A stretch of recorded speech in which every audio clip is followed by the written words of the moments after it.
Hey, what's happening? Hello, Okay, I think we are now live on YouTube, but unfortunately I can't see the control panel for some reason. I can't see the chat, sorry, is what I meant to say. Live chat is currently unavailable. Okay, well, I never get any comments on YouTube anyway, so I think we're ready to go. Just get the TikTok stream launched.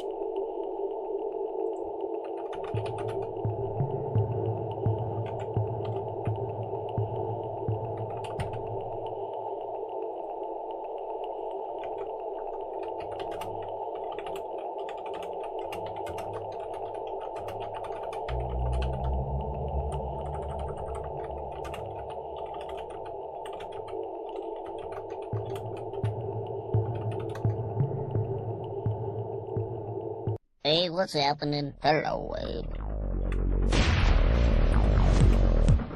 Shut up.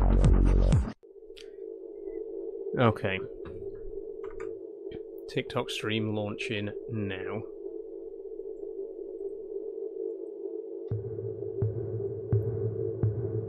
Right, pop out the chat.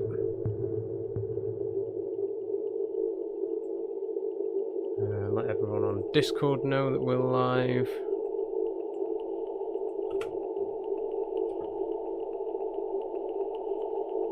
And we're good to go.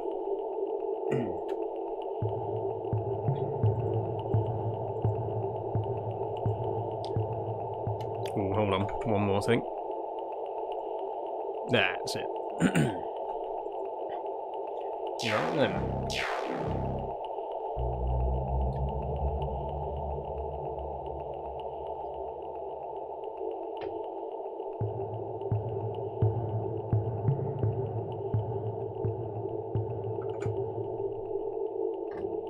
Okay, slow start.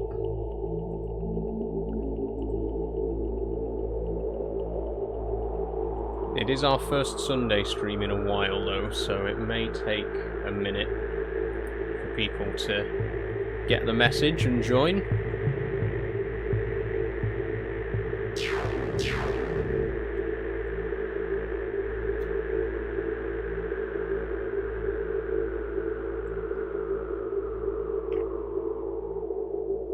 Okay.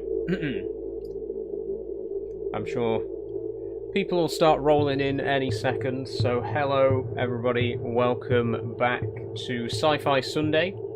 We are, as you can see, playing some more Munch's Oddysee today.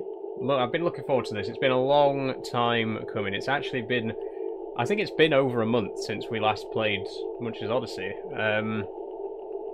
Which is unbelievable. It's, you know, it wasn't intentional. Things have just gotten in the way. There was that whole thing where I didn't do any live streams for a couple of weeks, and then when I finally got back into it, Munch's Oddysee just didn't have as much of a priority as farming sim and Minecraft. But we're back now. We are back with Munch's Oddysee. This is episode 2 of our playthrough of Munch's Oddysee. We're going to pick up right where we left off in the last one. I'm going to go ahead and load the game right now. But for those of you who are not familiar with Munch's Oddysee, let me just give you a briefing of the game. So this is a game from 2001, originally released on the Xbox. It's by Oddworld inhabitants, the same people who made Abe's Oddysee and Abe's Exodus, and as you can see, the character that we're looking at right now is in fact Abe. The story of this game is we are a gabbit called Munch. He's the last of his species, and his species has been hunted to extinction for pharmaceutical testing. Munch is the only survivor. Abe, of course, is the saviour of the Madokans. We've teamed up with each other. Abe's purpose in the game is to free his fellow slaves. Munch's purpose in the game is to free his fellow test subjects. And that's basically it. That basically brings us to where we are now. So we're about a third of the way through the game. We started it, like I say, in the last stream we started it. That was a few weeks ago at this point, but we're not far into it. Hello. Whoops. Hey, what's happening? Yeah, we're not. We are far into it, is what I meant to say. It's a very short game. I mentioned, I've said it a few times before, but I remember this game being way longer as a kid. Compared to playing it as an adult, it feels like we're absolutely blazing through it. We're already a third of the way through the game, which is unbelievable. Well, I say we're a third of the way through. In terms of the level count, we're a third of the way through, because there's 25 levels, and we're already on level 8. But obviously, the later levels do get longer and harder, so maybe we're more like a quarter of the way through. But either way, we've played a good chunk already. Okay, I need you guys to wait here. I'll be back. Don't you worry. Now, we can't chant here because there's a suppressor there, so I'm not sure what the best way to get these sligs is. In fact, it might be a good idea to get Munch first, because Munch can swim, so he can just go around the outside. And we can scout out what's ahead. Lots of sligs everywhere. There's one right there. Okay, I don't think Munch is going to be much use actually right now. Let's get back to safety and switch back over to Abe.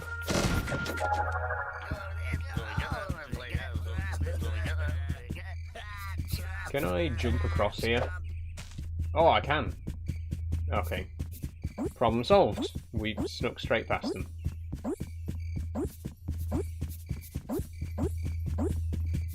Okay, now I'm going to try and get as much spruce as we can, because obviously we need this to pay for stuff. It's essentially the currency in this game. We need it to unlock doors and upgrade our Madokan helpers and stuff like that. So I'm going to try and get every single piece.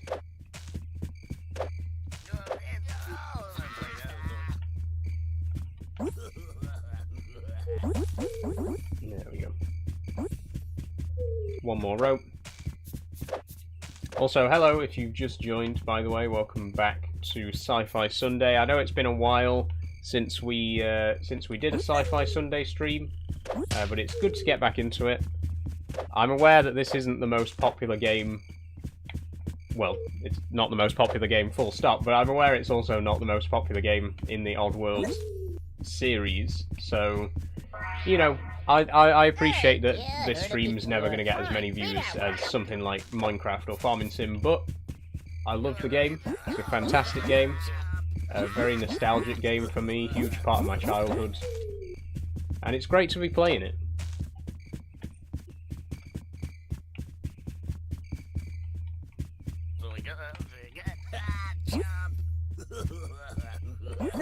There we go. Okay.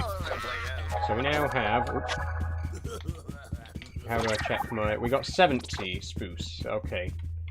So with 10 spruce we can transform a Madokan into a Tomahawker. We can also revive dead Madokans here. But I don't... Well, I'm hoping we won't have to revive any. Yeah, Shut I've up. heard it before. No respect. I'm hoping we can get around without losing any. Farming Sim says Sam. Not today, Sam. Farming Sim is on Fridays only. Yeah, I heard it before. Fine, read that one. Okay, so it looks like we need to get 6 Madokans up here into this circle, into these chant circles. That'll close the door, and then that'll get the other guy on our side.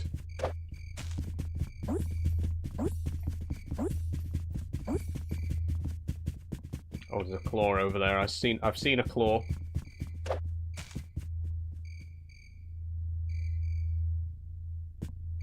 What does AMA mean? Says Sam. AMA is short for Ask Me Anything. I'm here to answer any questions that you might have. That's part of the reason that I do these streams. It's not just to play games. It's also to, you know, to chat with my audience. Excuse me. So if you've got any questions you want to ask me, by all means, go ahead. Oh, I think that guy nearly spotted me there. I'm just trying to get every single bit of spruce that I can find.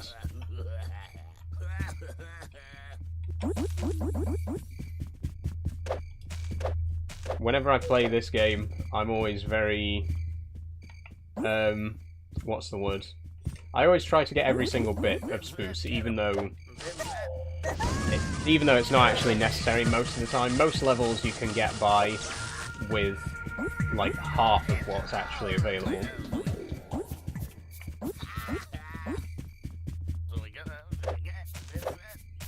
Okay, I think we got every single bit now. So the next job is going to be getting these sligs out of the way. How are we going to do that? I mean, actually, thinking about it, there's zappers here to stop the sligs from leaving the area. So if we just run through... Oh, the game's just... Oh, it froze a little bit there. Oops.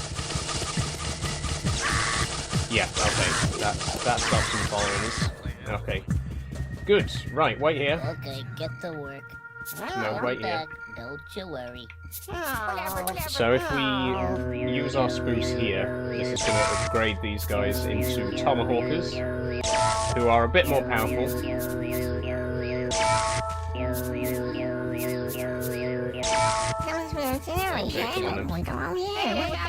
Hey, you jump.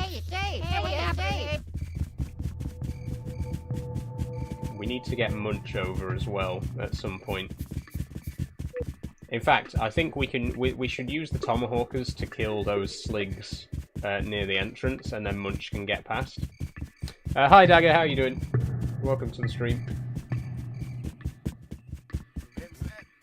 Okay, there are 4 sligs though. I don't know. I'm gonna quick save because I don't know if these guys will be able to handle. It's basically a one-on-one. I don't know if they'll be able to handle that, but we'll try. Kick some booty!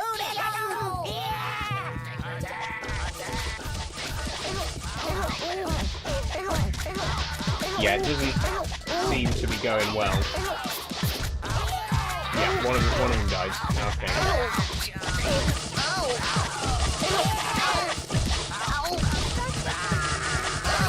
Help me. Thank you.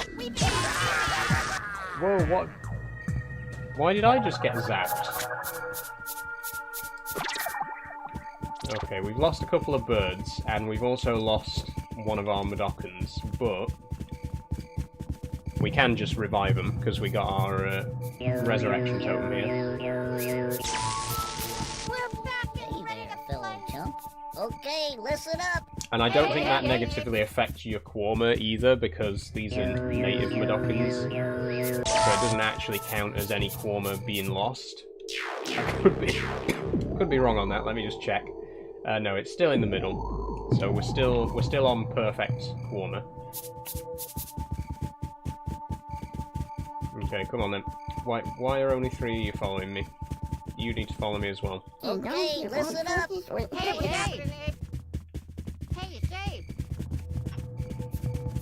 Okay, now Munch can get through. We've cleared the path for Munch. Go beat him up.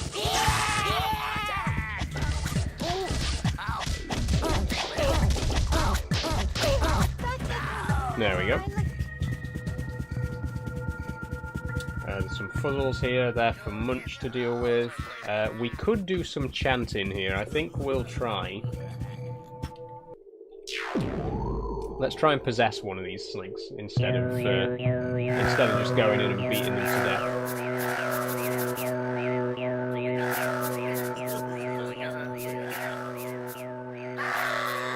Okay, here we go.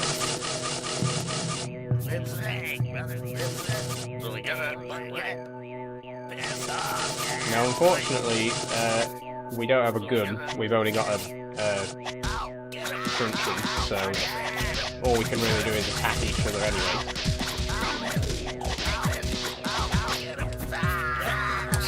That's one down, 2 to go.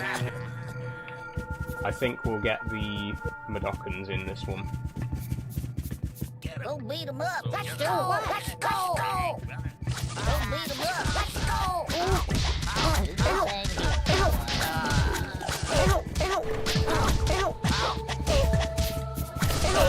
Jump 'em.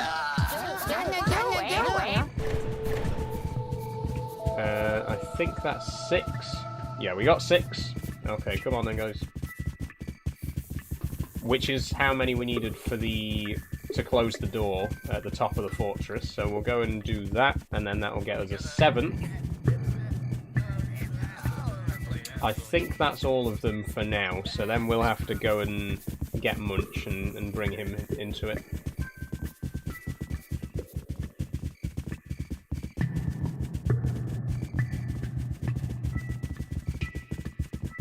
Okay, up here. Hopefully none of them have gotten lost on the way. Okay, get to work. Out here.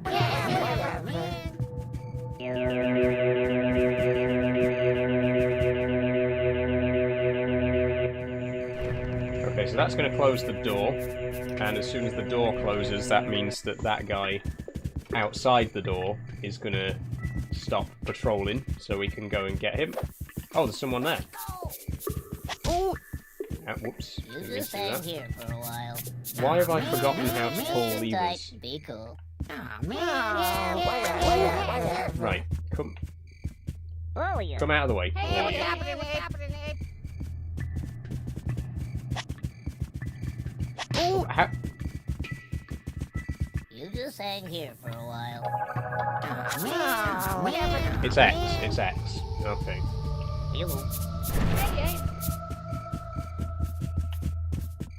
Right, you can follow me again now. hey. It's a bit tedious, I've got to say.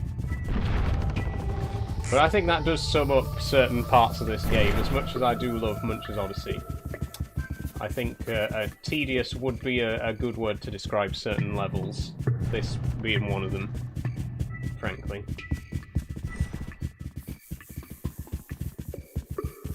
Right, you there, you come with us. Where are you?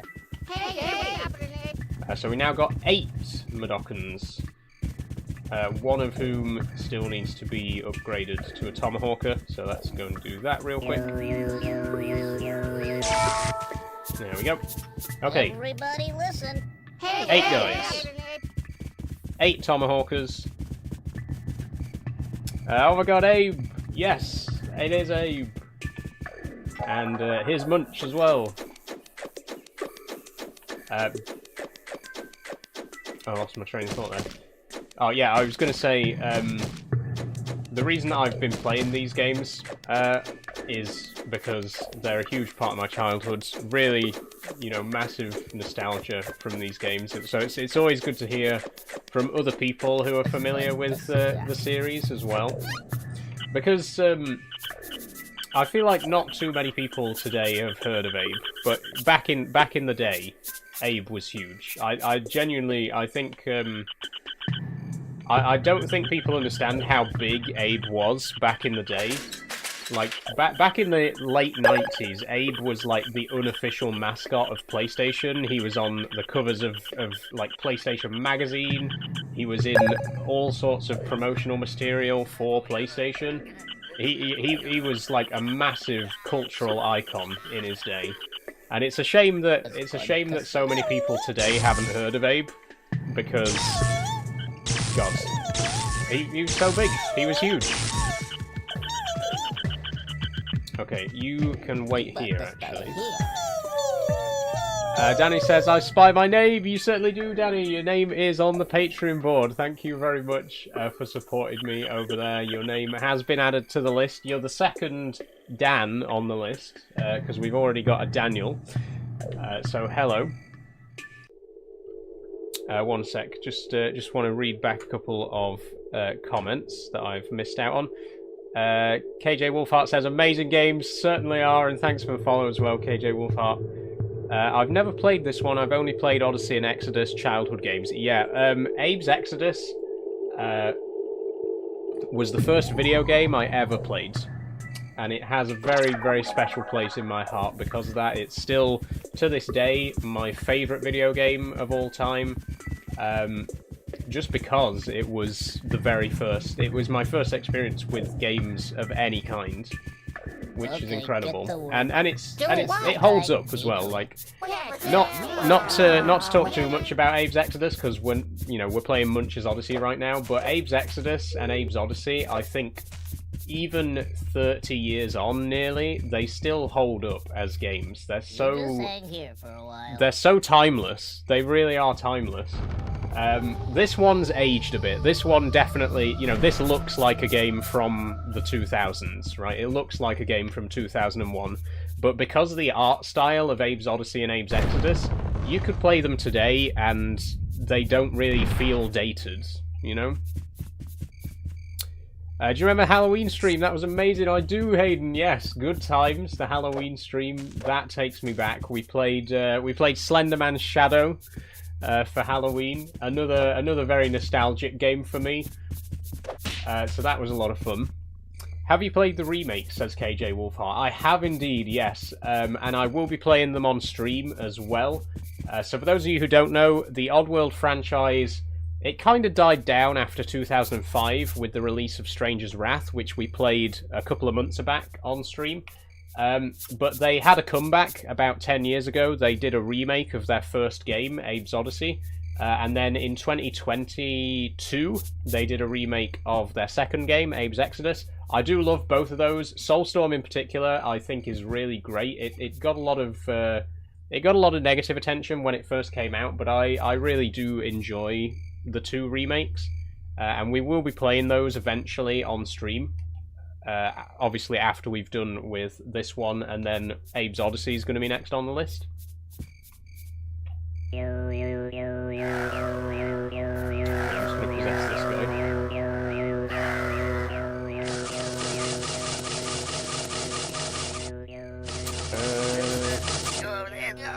I'm just going to beat you up.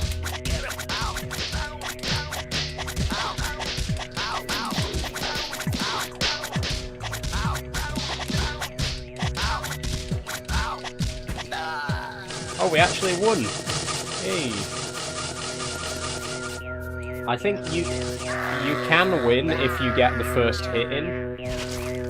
Because the thing is, all the enemies take the exact same amount of hits to kill as each other, so if you possess a Slig and then start beating up another Slig, it will take the exact same amount of hits for you to kill him as it will for him to kill you.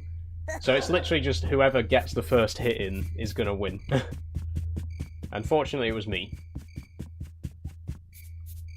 Oh, this is going to be a problem. We should have killed these two out here first, because... Oh, never mind. We might be okay.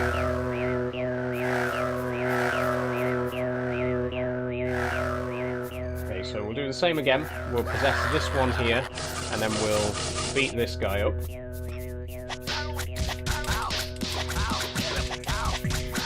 Let's see if my theory holds true.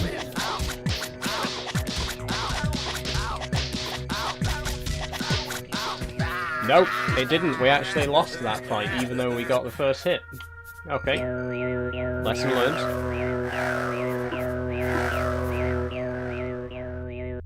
Oh, I don't think I put enough spruce into that one.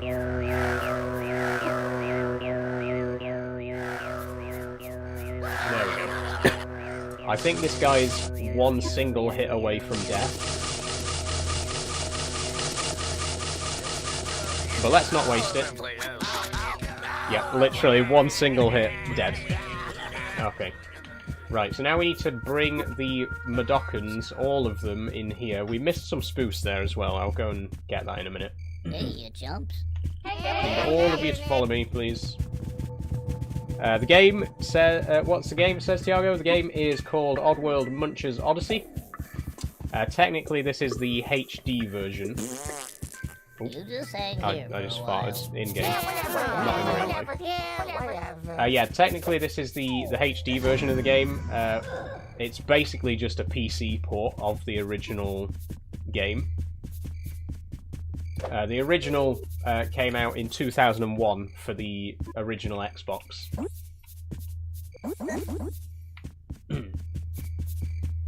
Okay. Right, we're gonna get these guys chanting in the circle. Just sit tight, be cool. Do what? Okay, little elbow grease, guys. Get to work. I'm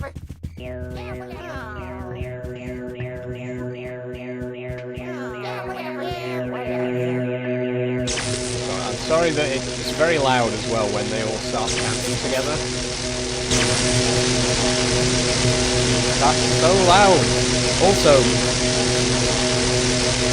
please stop. So, I just want to say as well, you cannot turn the volume down on this game.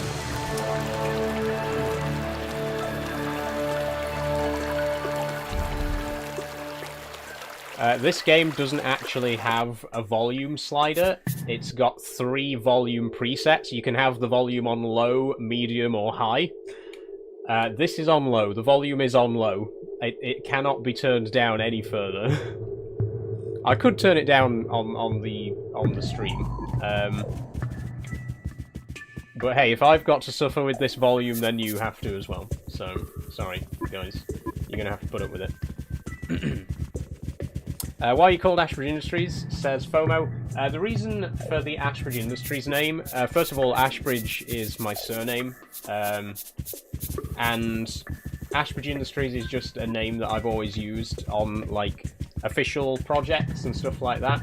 When I was at uni, studying game development, I would, you know, all of my prototype games were under the name Ashbridge Industries, and I've always sort of used the name for stuff like that. So when I started on YouTube a few years ago, I decided to use that name, and then when I started on TikTok, I thought I'd use it here as well. So that's where the Ashbridge Industries comes from. It's just like my business name, if you like. KJ Wolfheart, that's well cool. Thank you, KJ Wolfheart. You also asked, what's the story with this game? So the story is we are this guy here. This guy is called Munch. He is a gabbit, which is basically like a one-legged frog creature kind of thing. But he's the last of his kind. He's the last gabbit on the entire planet because they've been hunted to extinction. You know, they've been fished to extinction, basically, for their meat. So Munch is the last of his kind. At the start of the game, he gets kidnapped and basically used as a guinea pig for pharmaceutical testing, which is also what these fuzzles here are being used for. So the story is basically that Munch is escaping from the people who have imprisoned him, and he's saving his fellow test subjects at the same time. Which is very similar to Abe's story. Obviously, it's a little bit different with Abe. Abe is actually a former slave who escaped slavery and saved his fellow slaves in the process. But Munch is on a similar journey, and Abe is here to help him with it. So we get to play as both Abe and Munch in this one. And Abe is in charge of the Madokans. He controls them, and Munch controls the Fuzzles. Which I think they're going to have to stay here for a minute. Okay, they're going to start shooting at us, but it's okay. We're going to use this crane here. And we can actually pick up the sligs with this one and drop them in the water. There we go.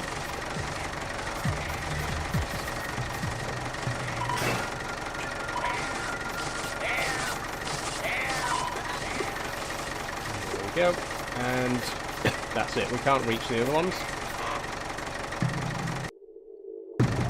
How do I get out of the crane? There we go. Let me know, by the way, how loud is the game actually on stream? If it is too loud and it's like drowning out my voice, I can always adjust the levels on the volume output. Because, like I say, it's a very loud game. It's a very, very loud game.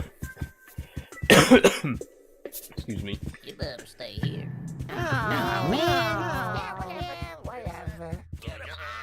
Oh shit. Whoa, no. I didn't mean to do that. Don't beat him up. Oh wait, I shouldn't have done that either.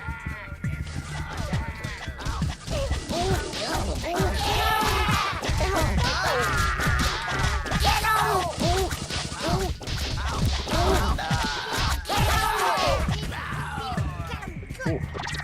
Oh god, I'm on 3 birds. That's gone down a lot. We haven't lost anyone, have we? 1, 2, 3, 4... 1, 2, 3, 4... We've still got 8. We've still got 8. It's hard to tell how many are following you. That's one of the things I like about Soulstorm, is that it has a little UI in the bottom corner where it shows you exactly how many Madokans are following you, which you really need in that game, because you can have up to like 50 of them following you at once. Generally it's okay, but once they start chanting it's a bit overpowering, says KJ Wolf. Yeah, it's the volume seems to stack in this game. Like, if you have 2 of them chanting at the same time, the volume is twice as loud. And it stacks up really quickly. What do you get for joining the Patreon, says Adam D. Well, first things first, Adam, if you do join the Patreon, of course, you will be contributing a little bit to support what I do here on TikTok, you know, chipping in a little bit financially. As a reward, you will get your name on this board, and you'll get a shout-out on stream, as well as your name in the credits on my videos that I do here on TikTok, so you will get recognition for your support. And you also get access to behind-the-scenes stuff. It's not very regular, but I do occasionally post behind-the-scenes content.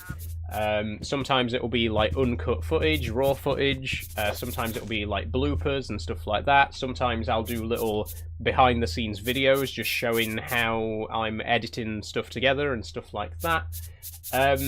So you do get a little bit of a reward in that sense with behind-the-scenes stuff. But I will admit it's not like regular. It's every once in a while, which is why it's only £1 a month, because I felt like it wouldn't be fair to charge any more than that for the amount of content that you do get as a reward. But yeah, you do get a couple of little perks. Where am I going right now? We don't actually need Munch. Let's move him out of the way. What's the controller? This is the Logitech F... Is it the F130 or F310? I can't remember. It's Logitech. Does it say on the back, actually? It's 310. It's 310. Good controller. Cheap controller. It doesn't vibrate or anything like that. There's no force feedback on it, so it's a very like, low-budget model controller. But it's cheap. You get what you pay for, you know. I'm not really a fan of force feedback on controllers anyway. I don't really feel the need for controllers to vibrate, you know. Just, I've never really got it. Wait, we actually do need Munch again. Sorry, my bad. I'm a million miles away because I'm just reading chat where right now Jan273 is just calling me a transformer over and over again. Here's your official recognition, Jan. Thanks for the comments. Is that what you wanted?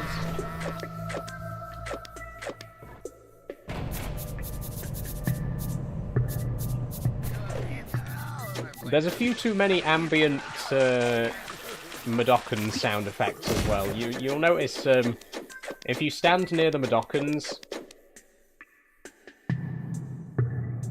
they go completely there you go. You could just they just scratch their arses, and it's very loud, especially when they all do it at once. I know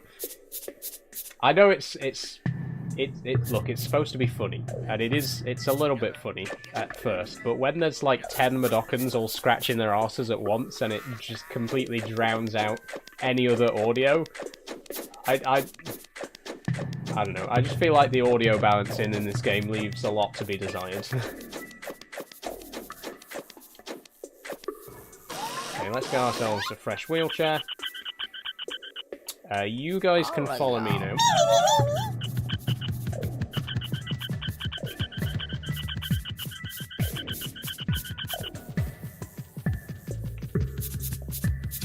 These guys are very slow as well. Okay, you can wait here. Hey, little elbow grease. No, guys. wait. I keep pressing. Be cool. I keep asking them to work instead of wait. Whatever. Oh, whoa, ooh, nearly. I nearly ran straight into that crowd of sligs there. Now, there's one slig.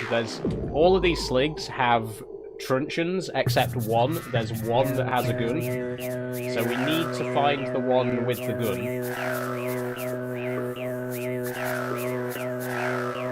We'll get a nice big channel. Make sure we have enough time to find him.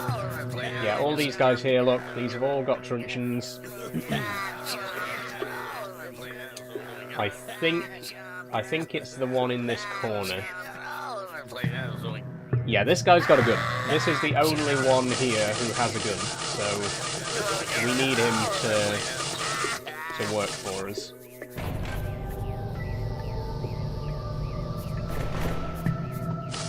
And what we should be able to do... There we go. There we go.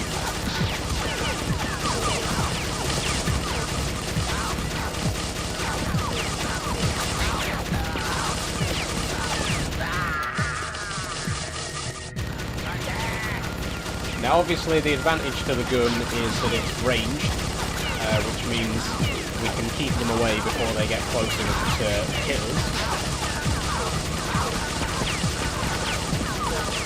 The disadvantage is we can only shoot one at a time, and there are 4 of them on us right now, so we are dead anyway. But that will have weakened most of them, so...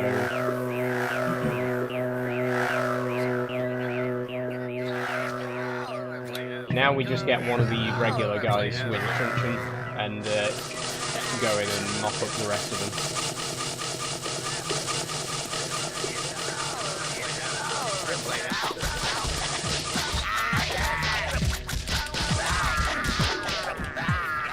Okay, never mind. This might be harder than I thought. Let's let's just get the tomahawk guys to...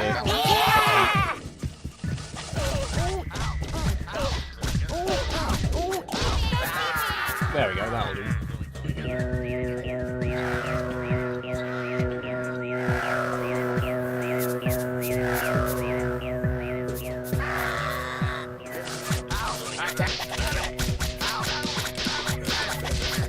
I love how the third guy's just standing there watching. Oh, now he joins in. Go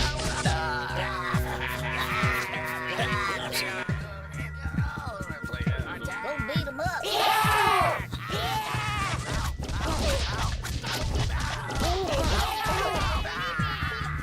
Okay, I think there's only... Is there 2 more or 3 more? Go beat 'em up. There's 3 more. Okay. But we haven't lost anyone. We've still got all 8.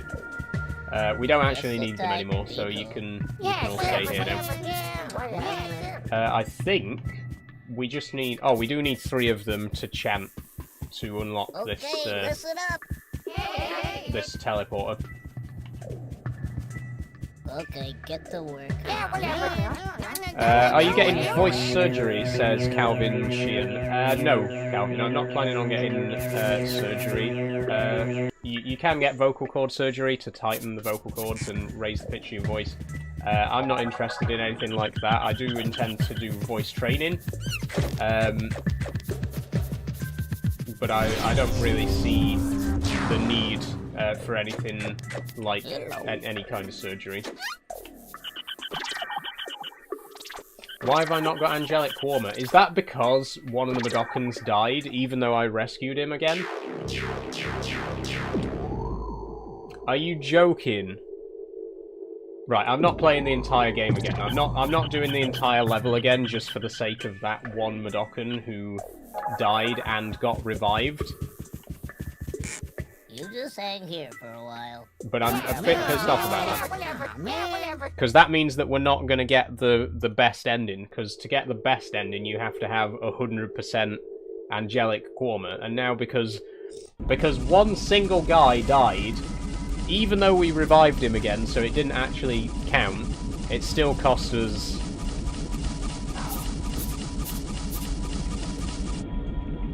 Never mind. What's done is done.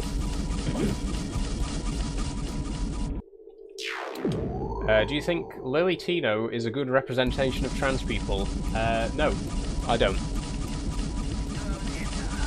I think she's a pretty horrible person. You know, she's very inappropriate, shall we say? But one bad apple doesn't spoil the bunch. You know, that's my attitude towards that situation. I'm not going to comment any more on that because I get this question like every single stream I do. There's always someone like, what do you think of Lily Tino? And it's like, I don't care. Like, yeah, she's a horrible person. What does that have to do with me? What game is this, says Oscar? This is Oddworld Munch's Oddysee.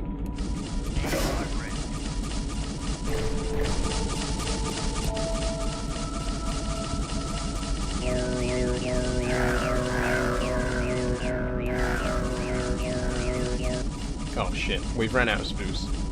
Okay, we can go and regrow some. Oh, actually, no, we can... There is a crane. If we pull this lever, I think it unlocks the crane. Shit, or we'll fall and end up getting beaten up. Why is it...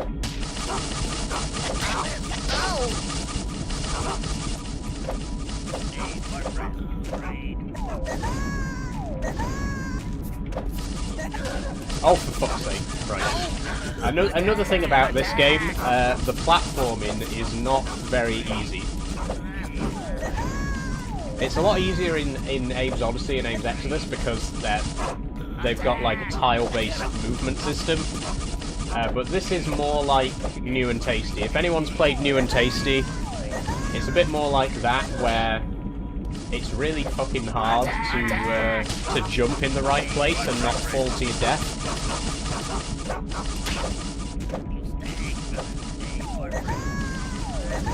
And I'm not good at platformers at the best of times, you know, but...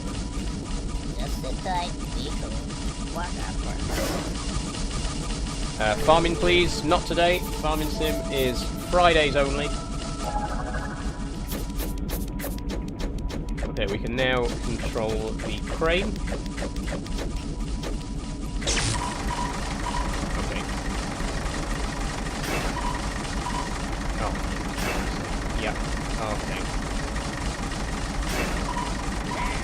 There we go, we got one.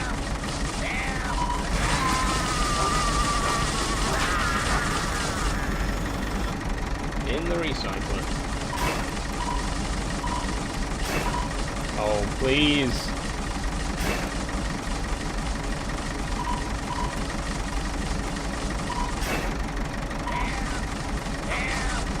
Okay, let's take it slow. We can do this.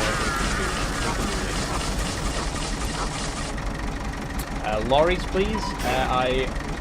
I'm taking a bit of a break from Trucking Tuesday at the minute. Obviously, I have played quite a lot of Euro Truck on stream before.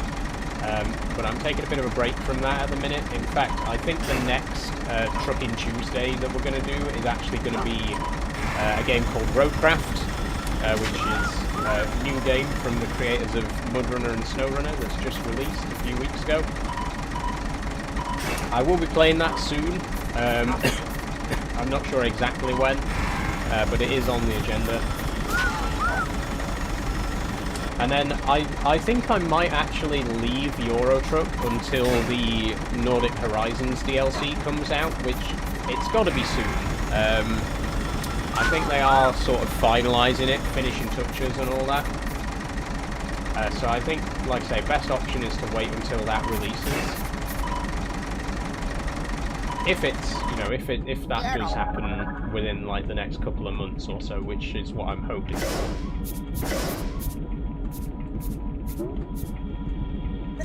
Speaking of which, by the way, they have just announced the next Euro Truck DLC, and it is going to be Iceland, which is... I'm happy about it. I'm glad that they're doing Iceland, but I'm still really annoyed that we haven't got Ireland yet. Okay, listen up. At this point, it's going to be at least another year before they even announce Ireland, and that's if the next DLC does end up being Ireland. I don't know, I just feel like... You always say that. Oh, respect. I feel like Ireland is a very big gap in the current Euro Truck map, and no disrespect to Iceland, but I really feel like Ireland should have been higher on the list than Iceland in terms of the next country to be added, you know what I mean? I don't know. I really hope that Ireland is next. Preferably alongside a rework of the UK as well. Oh, we got a snoozy, lovely. Snoozer, sorry. Okay. Do we need Zap right now? I think we do. I think we do need Zap. No wheelchair either in this level, so we are going to be hobbling about a bit. What game is this? This is Oddworld Munch's Oddysee.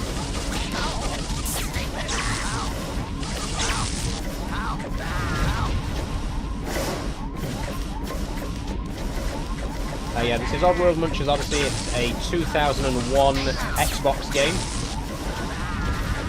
Obviously, I'm not playing on Xbox right now, though. I'm playing the PC port of the game, which I think came out in 2013. Hi, Saul, says Chimpsky. How you doing, Chimpsky? Welcome to the stream. Okay, we got them all.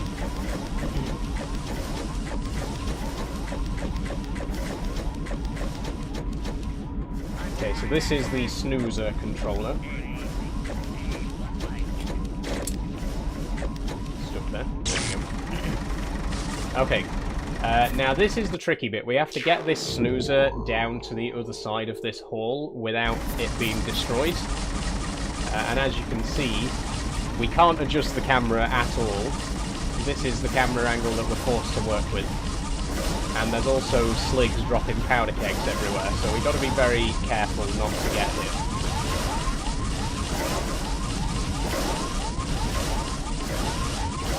There we go, okay.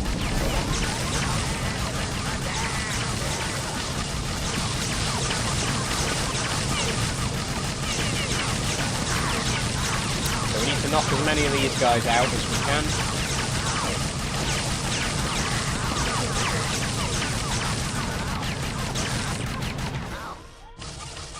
Okay, I think that's all of them. There we go. Now we need Abe.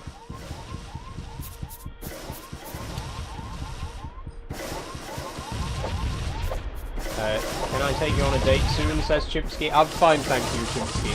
Thanks for the offer. I'm okay. I'm enjoying the single life. This has a Half-Life aesthetic, says Harry. It kind of does, yeah. I think it is because of the time period that it was made, so it has a very kind of similar graphic feel to it. But also, you know, it's like sci-fi, industrial kind of vibes, which is also very Half-Life. So it does... I've never really thought about it before, but you're not wrong, Harry. It does have a sort of Half-Life vibe to it. Okay, I'm going to need Munch to take care of this slig here, which I didn't notice. There we go. Okay.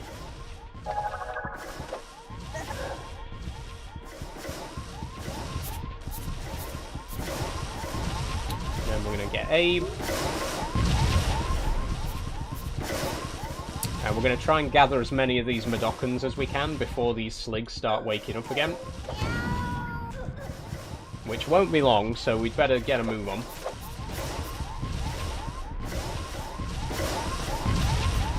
I think we need 5 of them. We could also get them to follow us instead of picking them up, but Honestly, I'd rather just pick them up. It's a lot less hassle. Didn't mean to jump in there.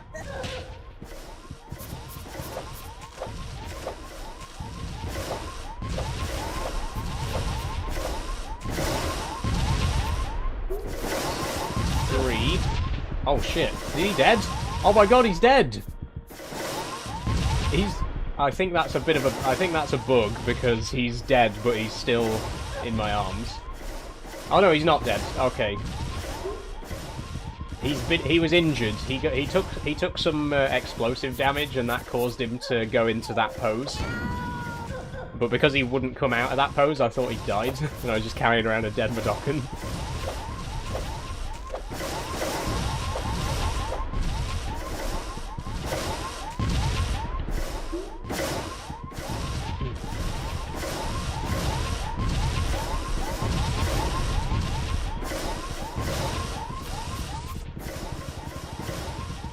May I ask a general question about your gender and changes, please? Says Charlie Wyatt. Yeah, so I'm a trans woman. I came out about 4 years ago, nearly. It was like sort of July 2021. I've been out for 4 years, sorry. I haven't actually done any medical changes or anything like that, and I don't really intend to at the moment. So, you know, no sort of surgery or hormones or anything like that. I do intend to take hormones. That is definitely something that I want to pursue, but I'm not actually interested in any kind of surgery. It's not really a priority for me personally.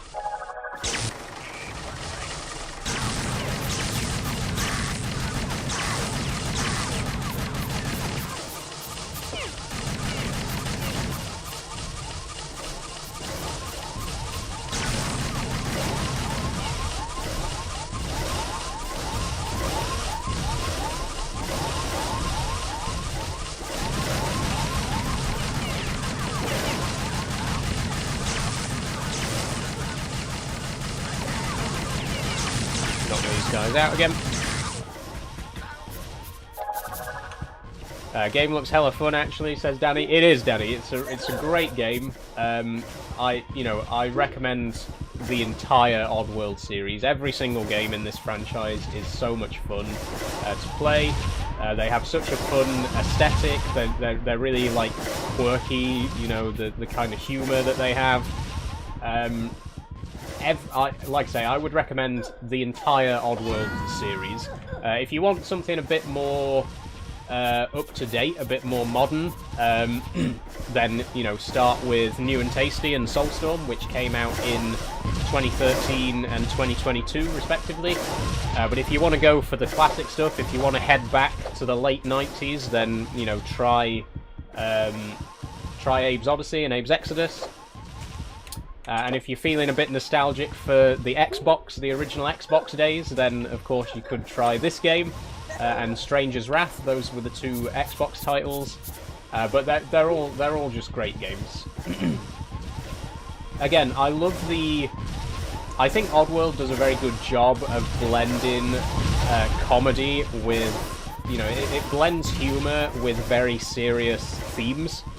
It has some very not subtle political messaging, these games, which is why I always laugh at the kind of people who are like, oh, I miss when video games weren't woke, because, like, I remember playing this game in the early 2000s, and it's a very, very politically, what's the word? It's a game with very strong political messaging, and it doesn't try to hide it. Can we get rid of Alex, says Danny? Yeah, I'll sort that in a minute, Danny. Sorry about that. Capitalism, says KD Wolf. Yeah, anti-capitalism is a very big theme of the game, but it's also, you know, anti-consumerism. It's very, it has a lot of environmentalist messaging. You know, there's a lot of, you know, preservation of nature and how capitalism has led to the destruction of nature and stuff like that. I'll be back. Don't you worry. It has a lot to say. It's very much a game franchise with a lot to say.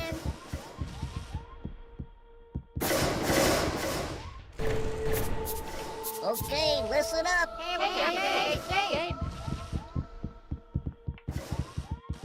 And most importantly, you can possess your own farts. Exactly, KJ Wolf. That's what it does so well, is it blends all of that messaging with humour. And it's a very... It does have... The humour is... I hesitate to say subtle, because it is a game with quite a lot of fart humour as well, and like there is a bit of toilet humour in there, but there's also a lot more subtle humour, you know, in the way that it portrays kind of like politicians and businessmen. You know, there's a lot of that sort of more subtle satire at work. But then, you know, there's a few fart jokes as well, right? So it's got it all. It's got something for everything. Something for everyone. Okay, we're gonna get some bounce and some invisible, and then we're gonna go and rescue the other Madokans.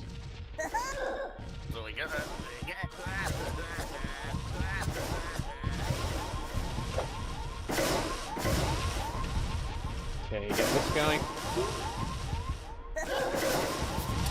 What other games did you play during that era? Well, back in my day, sorry, that's back when I was a kid. My first console was a PlayStation, a PS1. This was the early 2000s, but I did grow up in, you know, I'm from a working class family. We weren't exactly the richest family as a kid, so I was always like I was always one console behind. So when the PS2 was out, I had a PS1. When the PS3 came out, I got a PS2. When the PS4 came out, I got a PS3, you know, etc, etc. So I was always like one generation behind the current consoles. So like I say, I grew up in like the early 2000s, but most of my gaming experience as a kid was on the original Xbox and the PS1. So I played I played a lot of the Oddworld games. Medieval was another PS1 classic that I absolutely loved. Ape Escape, another childhood favourite. Crash Bandicoot, I was very big on Crash Bandicoot back in the day, even though I was terrible at it. I used to very frequently ask my parents for help, because I used to get stuck in Crash Bandicoot all the time. It was very much not a game that I was good at, but I enjoyed it. I'm trying to pick up this Madokan, but I can't actually get behind him. There we go. Oh shit! Ooh, nearly. He didn't take any damage, did he?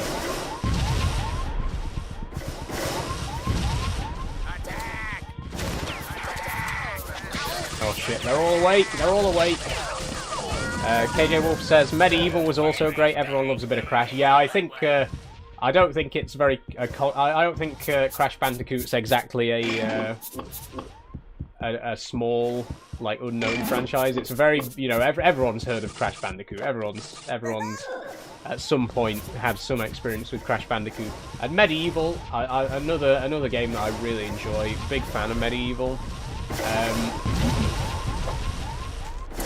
I've got both of them on PS1.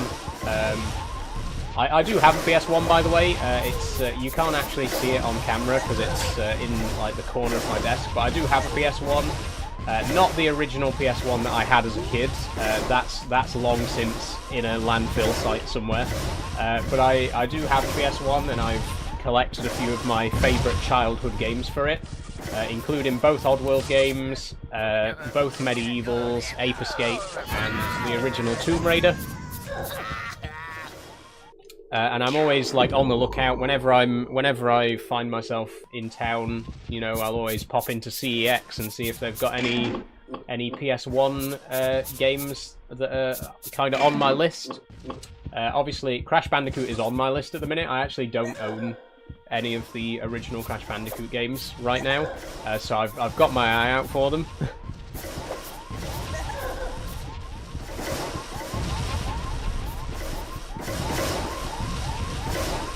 Is it a big franchise, or like did it do well?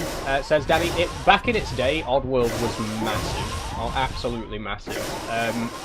Like I say, Abe was like an unofficial mascot for PlayStation back in the day. He was on all kinds of promotional material for the PlayStation.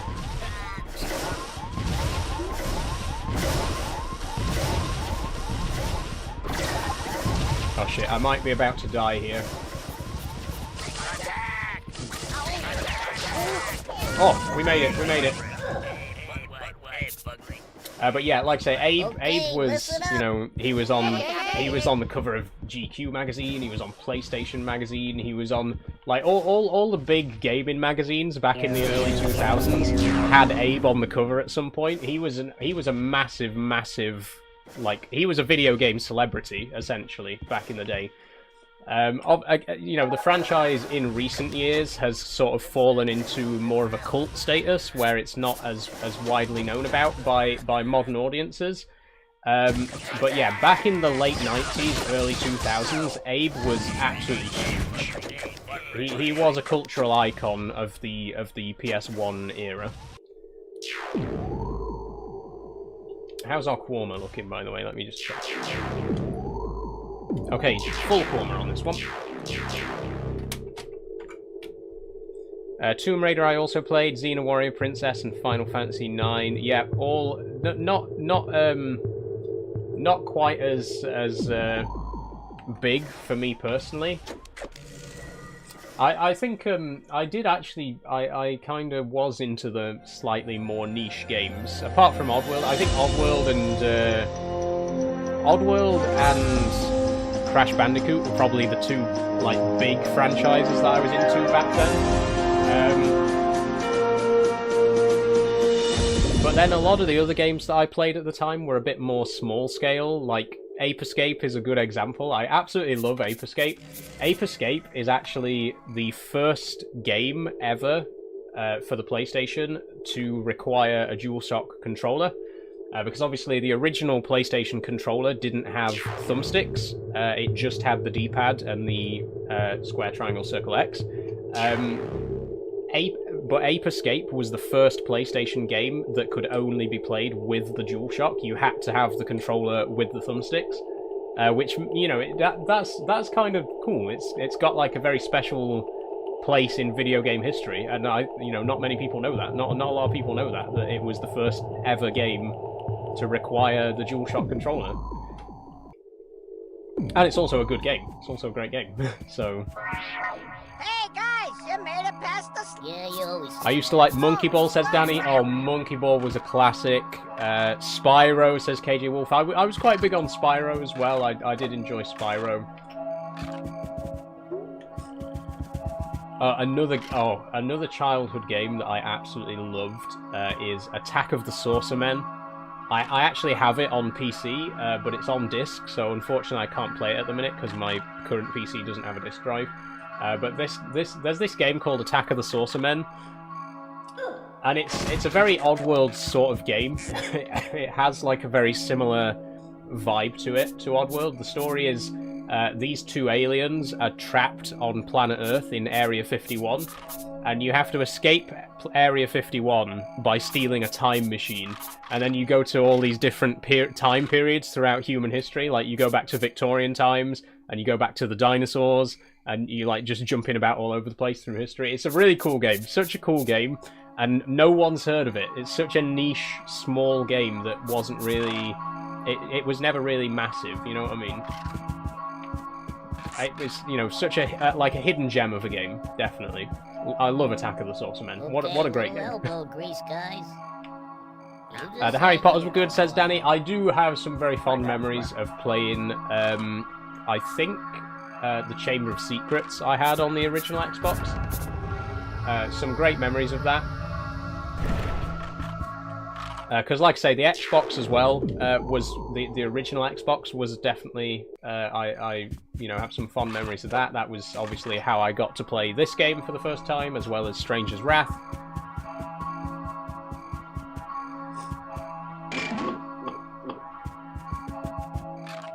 Did you play Croc and the Legend of the Gobbos?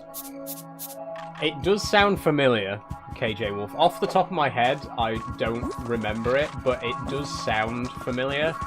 I'm sure if I looked it up and saw screenshots of it, I'd be like, yep, straight away, I'd remember it. Because it definitely rings a bell.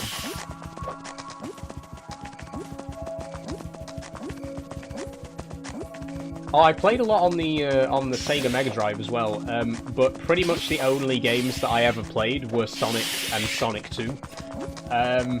And Rystar. I enjoyed Rystar as well. Rystar, another classic that's not really as well known today. But the original Sonic and Sonic 2 were also massive parts of my childhood. I mean, that's no secret. If you look at my profile, if you look at some of the piano videos that I've posted, I've pretty much played the entire soundtrack of the first 2 Sonic games at this point. For those of you who don't know, by the way, if you are new here, I don't just play video games, I do post a lot of other content on TikTok as well. And one of the things that I do is piano covers. In particular, I do a lot of piano covers from classic video games from my childhood. And I've done loads of piano covers of music from Sonic the Hedgehog 1 and 2.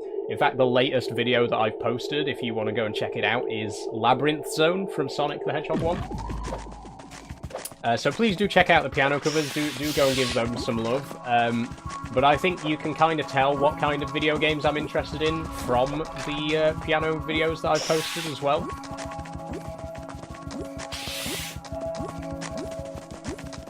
You are the goat, says Numerator. Thanks, Numerator. Oh, I'm getting munched again.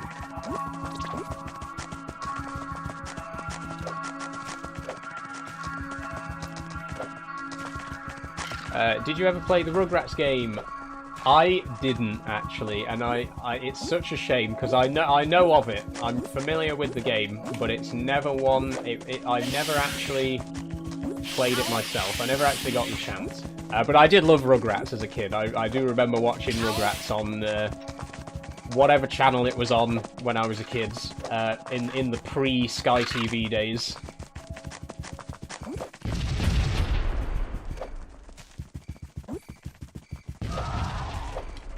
Also, just getting back to the game for a minute, because we are still playing Munch's Oddysee right now. I just want to mention, this is actually the only level in the game where they're with the Paramites in it, which is such a shame. And it's also a shame, you know, that they didn't return in Soulstorm. Let me just get somewhere where I'm not dying and I can articulate my point a little bit better. In fact, I might let them kill me so that I can get back to full health. But yeah, something that really disappointed me about Oddworld Soulstorm, as much as I loved it, is there are no Scrabs or Paramites in the game at all, which is such a shame. And I think, unfortunately, this game it has a similar problem, because the Paramites and Scrabs only appear in one level each in the game, and that's such a shame because they were such a they were one of the coolest parts about Abe's Oddysee and Abe's Exodus were the Scrabs, and especially the Paramites. I absolutely love these Paramites. These are like one of my favourite sci-fi alien creatures. They're just so cool. They're like a cross between a spider, a pig, and a facehugger. And you could only get something like that in Oddworld, right?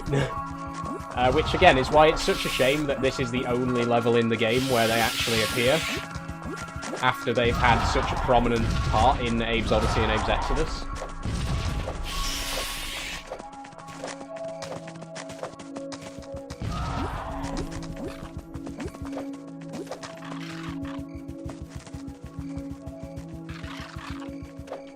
Okay, I think we've collected all the fruits now, which gets us to 95, so we just need to find our way to the exit for the level, and then we need to get Munch through. Yeah, sorry as well, sorry I haven't been commenting that much on the actual game, because we've had so many questions about other things, which I do appreciate, you know, all questions are welcome, but yeah, I haven't had as much chance to talk about the game, so we'll try and refocus. Although there are a couple more questions that I just want to catch up on as well. You should invest in it for your PS1, says Danny, the Rugrats game. I'll definitely take a look. Like I say, there are a few games for the PS1 that I still want to get my hands on. I'm always keeping my eye out. But I prefer to try and find them IRL rather than buying them online. No particular reason. I like, you know, I like hunting for classic video games. I like looking around CEX and seeing what they've got in stock, you know, rather than just going on eBay and be like, Rugrats game, and just buy it straight off. I prefer to actually, you know, have a little bit of a search for them. But yeah, Rugrats is definitely it'll definitely go on my list. Thank you for the recommendation. Luke says, hi Saul, do you prefer to be called Saul or Ash? I don't want to be disrespectful. I prefer Saul. Ashbridge is my surname, so there's not really any reason to call me by my surname. Saul is my name, and it always has been. You know, that's the name that I was given when I was born. That's the name that I chose to keep when I came out, because it's a name that I really kind of like. So Saul's fine. Saul is my preference in terms of names. Nick says, playing PS1/PS2 games on my PC is now my favourite thing to do. It is fun. It is fun to take a trip down memory lane, you know, the nostalgia of it all. But obviously, it's also equally fun to play it on the actual PS1. I actually played a little bit of Abe's Oddysee on the PS1 yesterday. And it is a lot of fun to actually, you know, to get that authentic experience of how it, you know, remind you how you played it back in the day. Danny says, is there a film for this game, or am I thinking of something else? There isn't an Oddworld film, unfortunately, Danny. There have been several instances over the last 20 years that, like, there have been talks about it. You know, it's always something that the Oddworld team have wanted to do, but it's never really come to fruition. So no, there's never been a film. But you know, there's enough cutscenes in these games to make a film. They're very cutscene heavy, and speaking of which, we are about to go into a very exposition heavy cutscene. So I'm not going to be answering questions for the next few minutes. This cutscene is like a very important one that sort of sets up the second half of the game. So I'm going to stop talking. We're going to watch this highly important cutscene, and then we'll carry on with the next level. Here we go.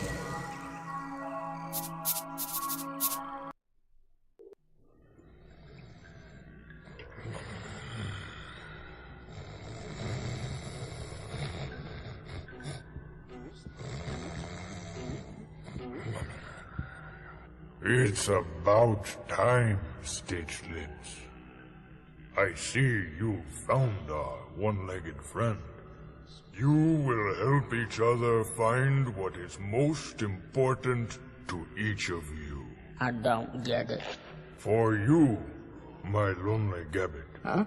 If you ever see Gabbits again, it will be because you helped Stitchlets save his unborn brothers from Viker's labs. No, I'm not going back there. Listen to me, Gadget-Top, and you listen good. You will go to Viker's labs. There you will find Gabiar, the last can of this priceless dish. Gabbit eggs. They eat our eggs? You know what's in a Mudakin pot?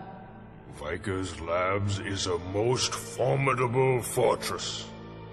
It would seem impossible to break in.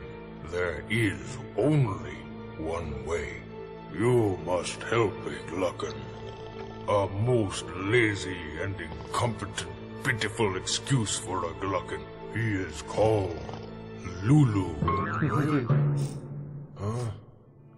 He is your key to enter Viker's labs. You must make LULU rich. Filthy rich. Okay, here we go. For this is the only way he will rise to the status of Glockstar.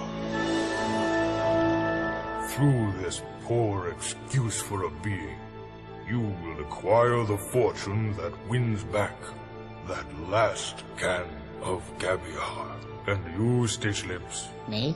through Lulu, you will find your unborn brothers. Your destinies are together. Only together you will succeed. Help Lulu. And then...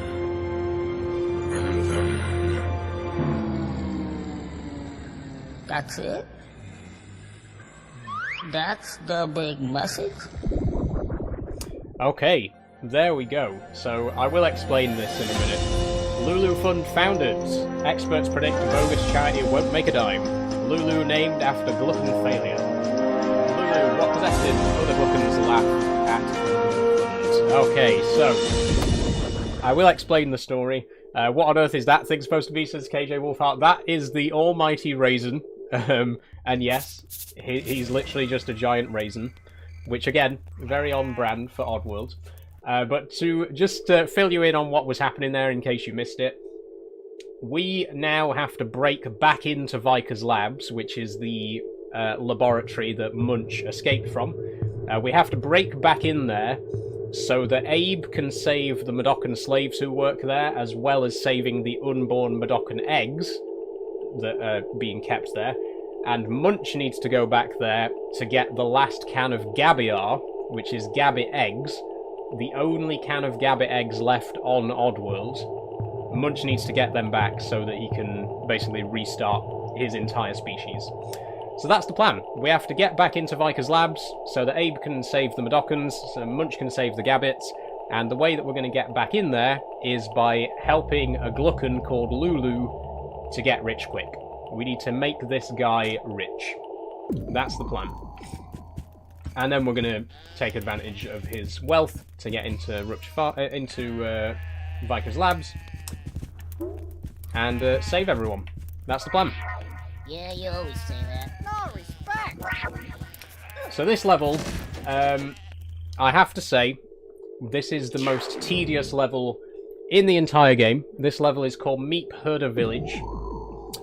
It's also the only level in the game where you actually see the Meep, which are basically just sheep. Not to be confused with the Meep from Doctor Who. Very different. But these are the Meep. It's literally just a one-legged sheep. Yeah, you always say that. Fine. These guys here won't listen to us until we round up all the sheep. The Meep. So that's... basically this entire level is just us collecting these guys and putting them into this pen.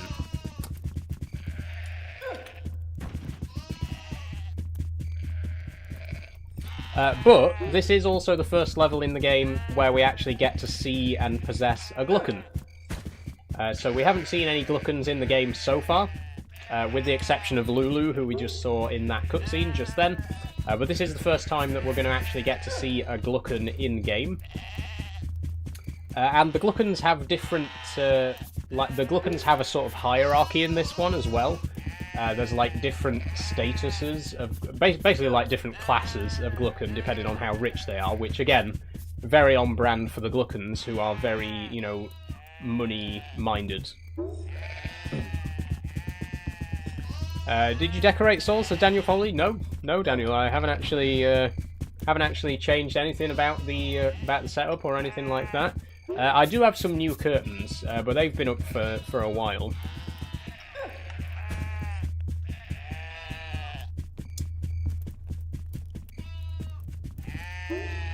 And also, actually, you can't see from here, but if I move my head out of the way a little bit, I have done a little bit of rearranging of the shelves right at the back there, which, again, you probably won't be able to see very well on camera, but I did...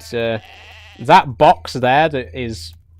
Sorry, I'm very close to the mic there. That box there is actually my collector's edition of Munch's Oddysee.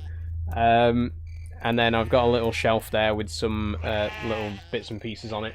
I'll show them off at some point in a future stream, because I'm doing a mobile stream on Wednesday, which I'll talk more about at the end. But the thing is, I can't really, like, I can't just take the camera and show you around the room like this. Whereas when I'm streaming on my phone, I can, you know, give you a little bit of a tour. So, like I say, next time I do a mobile stream, which is going to be on Wednesday, I will do a bit of a room tour as well and show you what's changed and what's new since the last time we did that.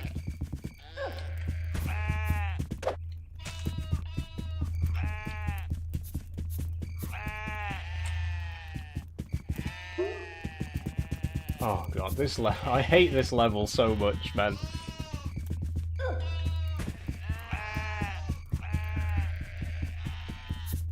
It's so unnecessary as well, though. That's the thing. Like, I don't see why they added a new species just for it to be in this one level, and also for it to be the most tedious level in the game. Like, why couldn't this have been, I don't know, just something else?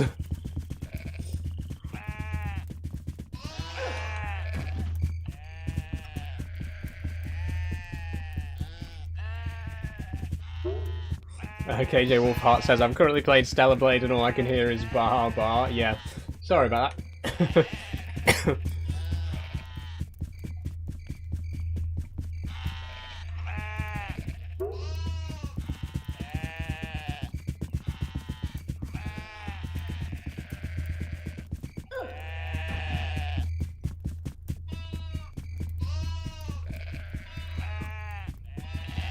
I always wonder, whenever I play games that have animals in them, and that, you know, they have, like, the sound effects of animals in them, I always wonder, you know, where those animals lived, you know, where did they go, where were these sheep from? Where were the actual sheep that they used to record these sound effects from, you know? I mean, obviously they're dead now, because it was, like, 25 years ago, but somewhere out there, on some random farm in the middle of nowhere, once upon a time there were some sheep, and their voices are in this game. Isn't that crazy? They're like, imagine that. Imagine you're a sheep, and 25 years after you die, your sheep voice is in a video game. Crazy.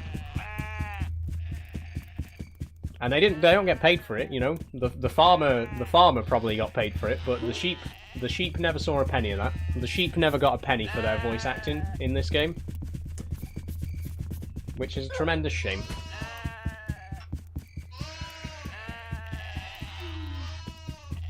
And their legacy will forever live in the kids who play this. Exactly, their legacy lives on, you know.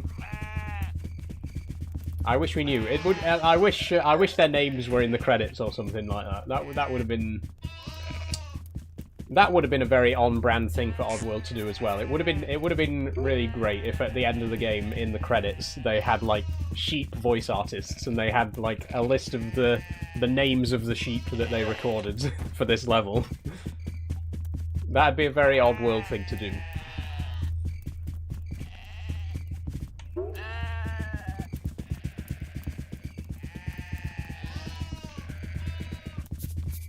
Okay, last one. The last meep.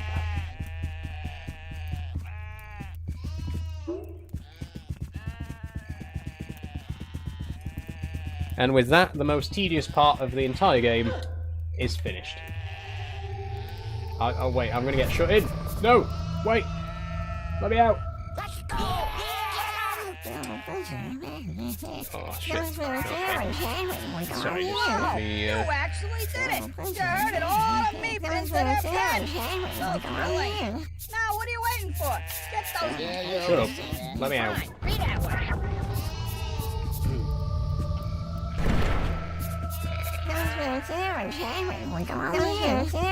Is there any way to close it again from outside? I don't think it matters once they're in there. It doesn't matter if you open it back up again. The point is we got these guys too. Come on. We should have probably been collecting up some spoofs as well, because I think we need to upgrade these guys to Tomahawkers. Yeah, get it. Get them all in the circle. help me out here? Wait here. Just hang here for a while. Oh, whatever.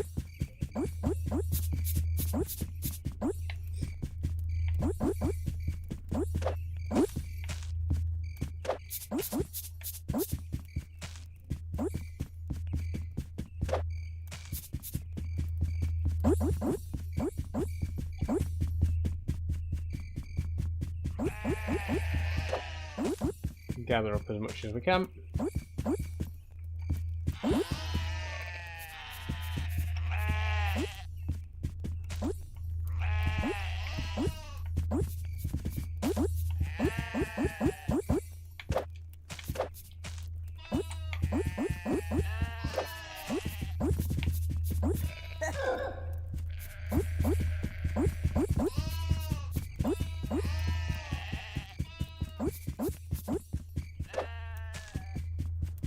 Oh, there's a Madokon right at the top of here as well. That's really annoying to get. But like I was saying earlier, the parkour in this game is not easy. I'm not a fan of... well, I'm not very good at parkour in video games, generally speaking, but this game it is particularly egregious.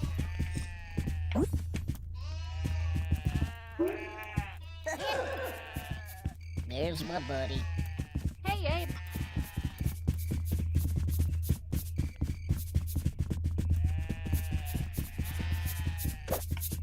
Oh, we need you as well.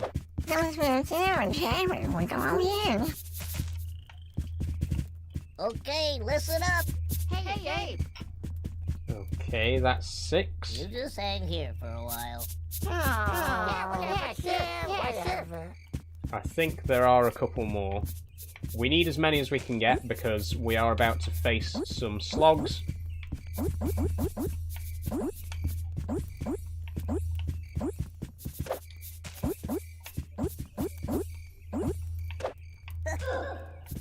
You can see there, slogs.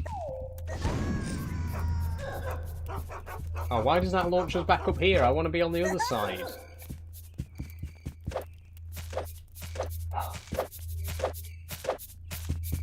Stop scratching your arses. It's literally all I can hear.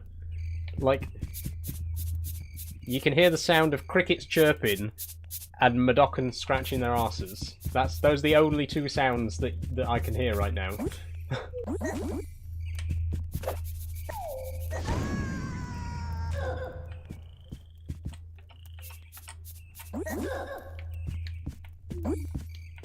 Oh, don't. No! Come on, I need that. Great. This is another thing that's really annoying as well, is collecting these spruce shrubs in particular, the ones that are on the side of a vertical slope. Because if you don't go down it at just the right angle, you miss half of them.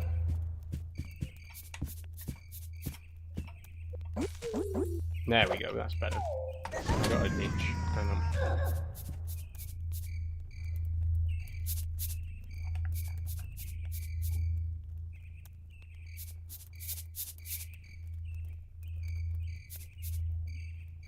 There we go.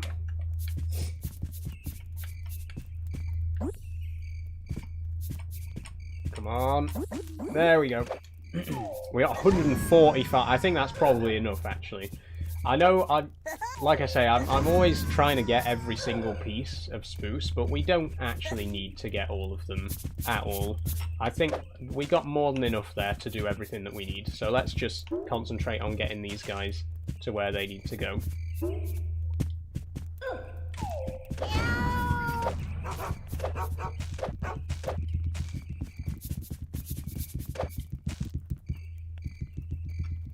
Oh shit, they followed me. Okay, I think you're gonna have to wait there a minute.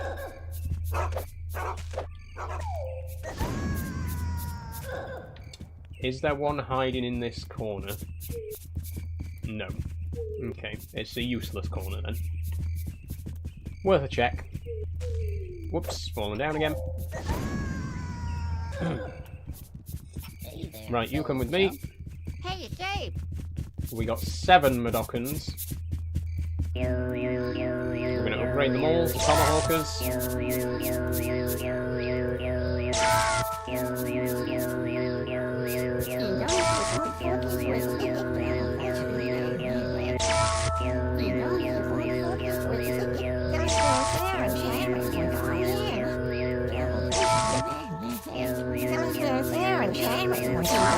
There we go, 7. Brilliant. Right, follow me. All of you, quickly. And if this level wasn't tedious enough already, we can't actually push them off the edge. We have to grab them one by one and throw them off.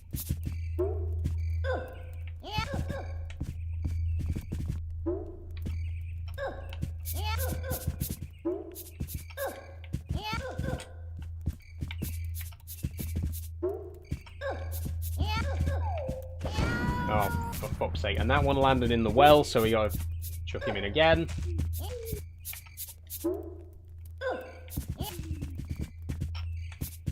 Let me get behind you. Stop turning around.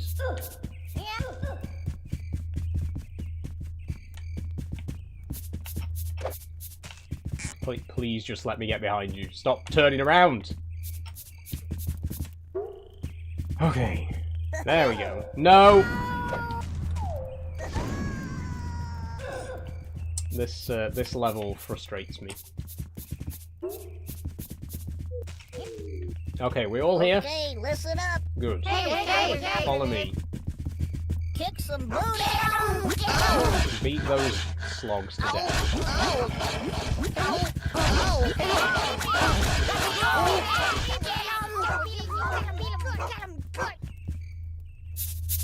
Wait, has one died? No, there's no way one's died. And also, why haven't you killed that one? You better stay here. He's not dead, he's just stuck. How you doing? Oh my. Hey, what's happening, Ed? You just hang here for a while. Okay, now we need to go up top. We need to go up top because there's a couple more up here. There we go. I think there might be one up top of here.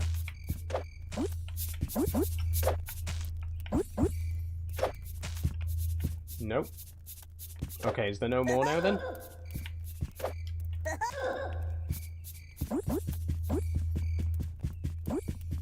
No, I think that's all of them. So there's 8 in total, which should be enough to kill the slogs that are coming up.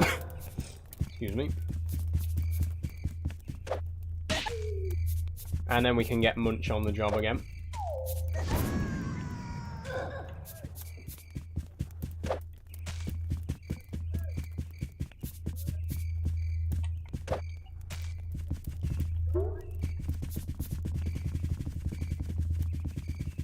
I'm a bit worried about that slog that's gotten stuck, because I don't know if it's going to suddenly get unstuck and start attacking us. Hello. Hey, it's Abe.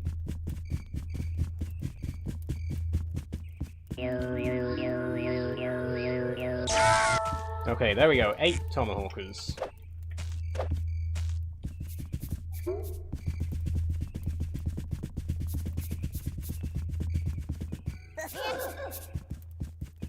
Everybody listen.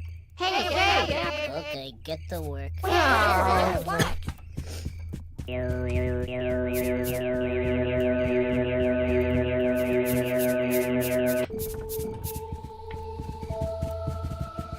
I think we're safe. I don't think it's going to get unstuck.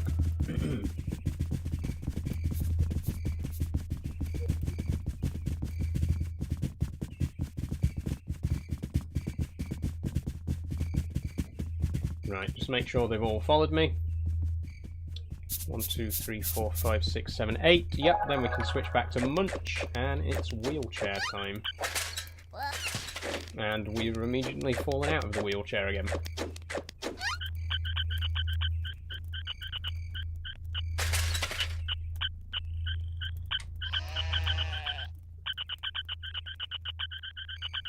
And that was the last time we will ever hear the sheep in this game. Say goodbye. Well, meep, I should say.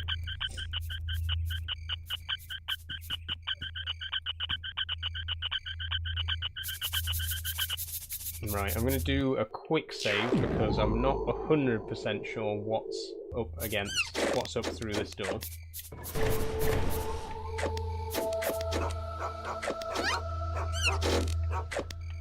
Okay, I think we can... We'll use the tomahawkers for this one. Okay, listen up. Hey, Jump them. Do what? Jump them.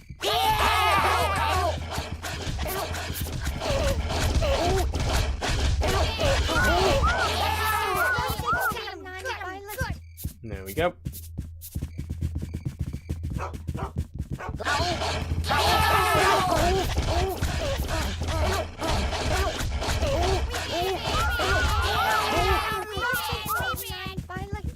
Okay, we still haven't lost any of our guys.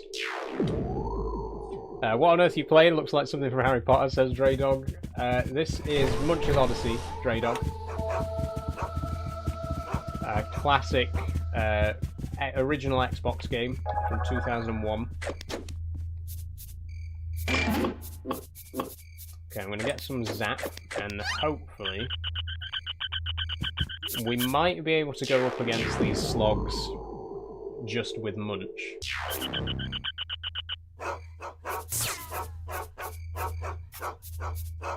Then again, we might not. There are 4 of them. Ah, that works.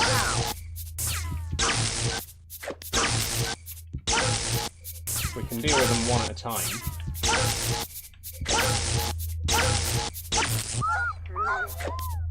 There we go.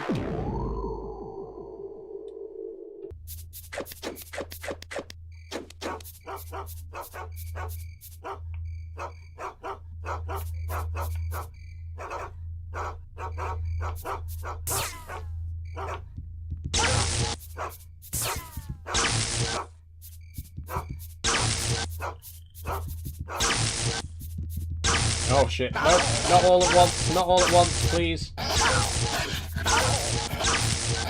can't survive all at once.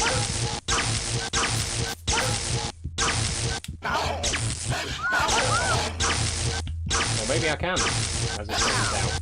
If I don't, I'm about to die, I'm about to die.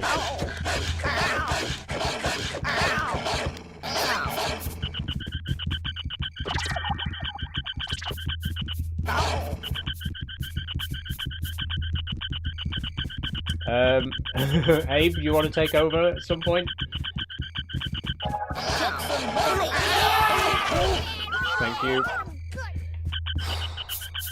That was a close call. But I think that was the last of them, which means... Nope, there's more. Okay.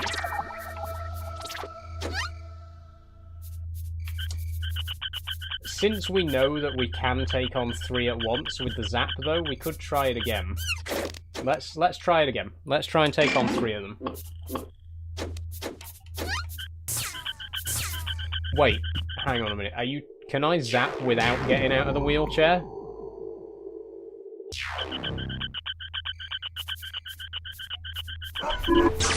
I can zap without getting out of the wheelchair. That would have been good to know before.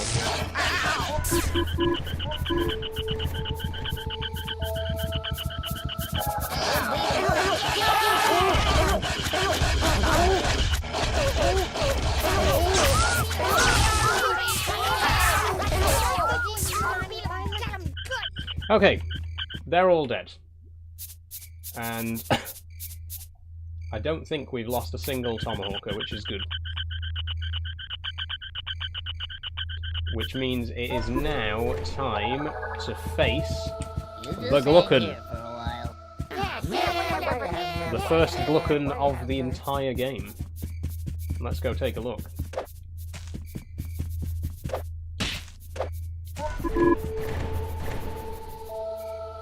There he is, looking in all his low poly glory. The GLUKKONs do look a bit goofy in this compared to Oddysee and Exodus, but then again, they are supposed to look goofy. Here he is. Here's our fine businessman. Let's have a look around his office before we do what we're going to do. He's got a wanted poster there for Abe on a dartboard. Lovely. He's got a computer. How do you use that then? How does he use that? Do you reckon? No idea. And he's got a little profit plan up here. meat plus cleaver equals meat equals money. And he's also written Munch sucks. Again, don't know how he wrote that, but he did apparently. Okay, he's going to now donate his money to Lulu's fund. So, what's on his chest there anyway? Is it his money? Has he got like his money like just stashed into his waistband? I think so. Okay, he's going to donate all his money to Lulu fund. Isn't that generous? He's going to give all his money to charity, and by charity I mean Lulu. There we go.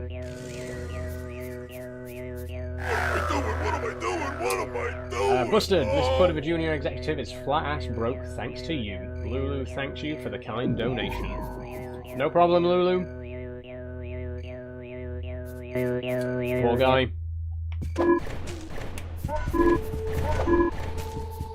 And with that, we have finished the first level on our quest for 3 million moolah.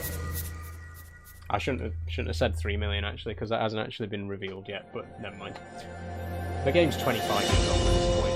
Glukkan Meat Rancher pours life savings into Lulu Fund. What possessed this put? Glukkan Meat Rancher committed. Lulu Fund gets first donation. Meat herded.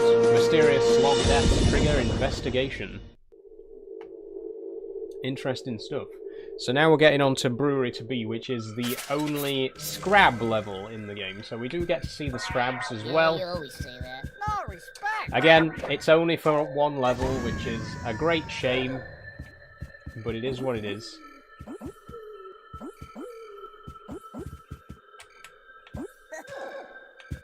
I think I need to collect 40 moolah to get to the to unlock this door.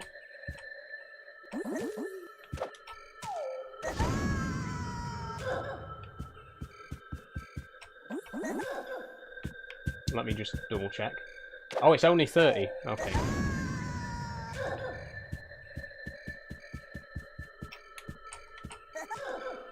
I missed every single one there. Let's just do it this way.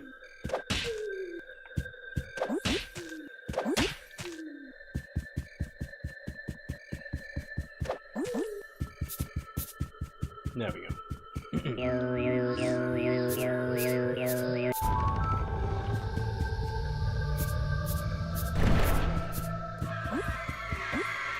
Okay, here they are.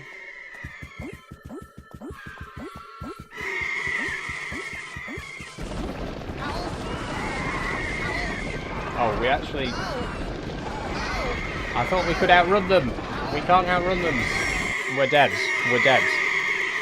Okay, I think we need Munch in his wheelchair for this one. Let's save Abe first.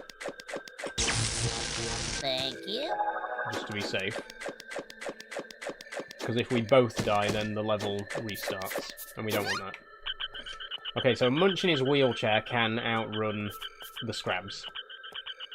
There we go. You may remember these guys as well from the first two Oddworld games.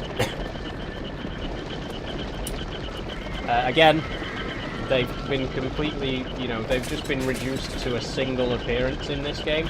And also, I really hate how the Scrabs have been treated in this game particularly, because this is not how the Scrabs behaved in the first two games. Like,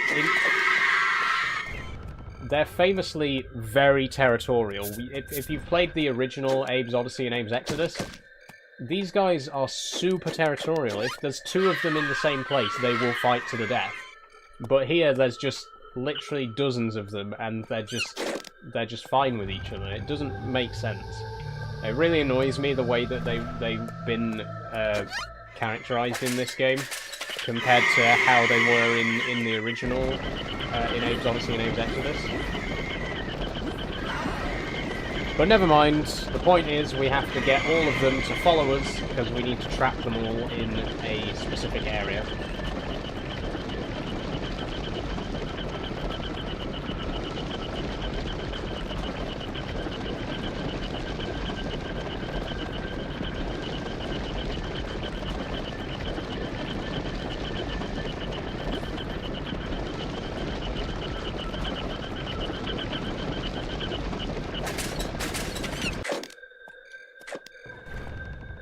There we go. I think that's all of them.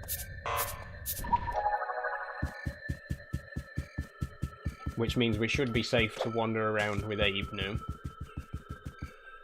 There'll probably be strays. Look at this skeleton as well, by the way. I wonder what that is. Unfortunately, we never find out. Right, so I think now we just need to get up here, which means more difficult parkour. Lovely. The thing that makes the parkour difficult as well is the camera. Like, did you I wasn't even in the frame then. I was completely out of the camera's view. Look. The game has some really weird automatic camera angles that make it really difficult to do parkour and, you know, do the jumping puzzle kind of stuff.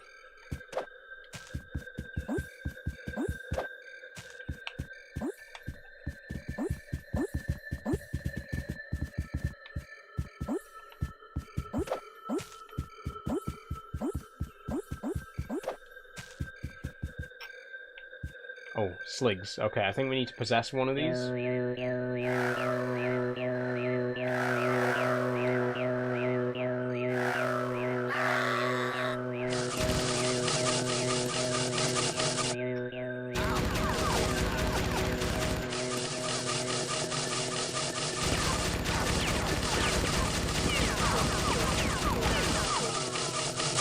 Oh shit, we fell down.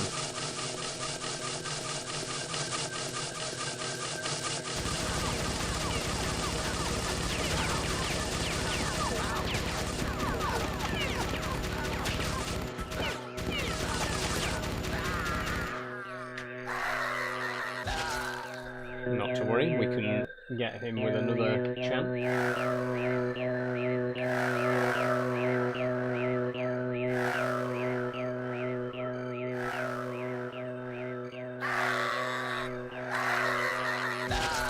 There.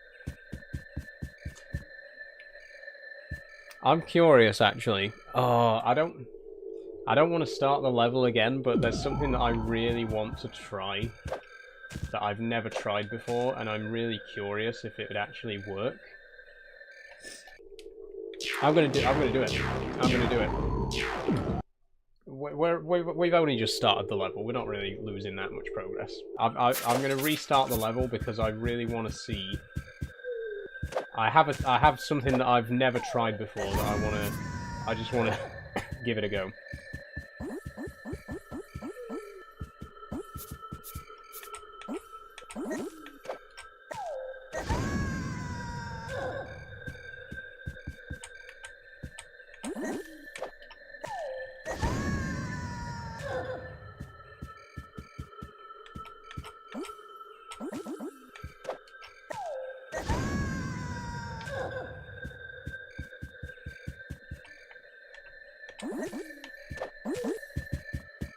Okay.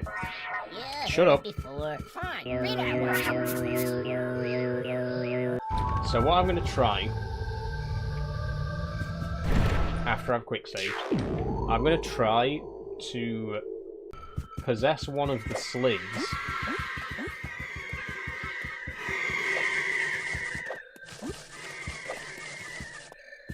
Which means I'm going to have to get up there without falling down.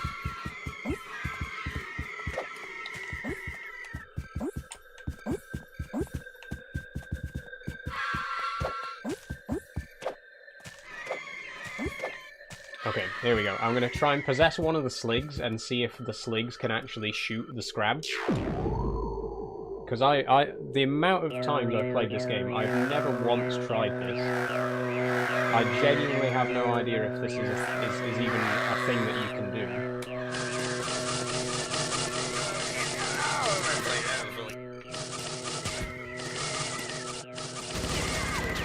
It is! You can! Oh my god! Oh, that's cool. I mean, we're gonna die almost immediately by being swarmed by these. But what a cool... that is really cool. I had no idea that was even possible. We might as well do it again. We've still got 2 more slings.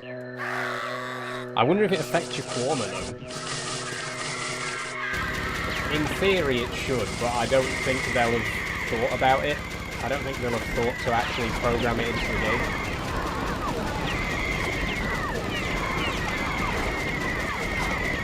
They might not even be killable, to be honest. They might have infinite health, I don't know.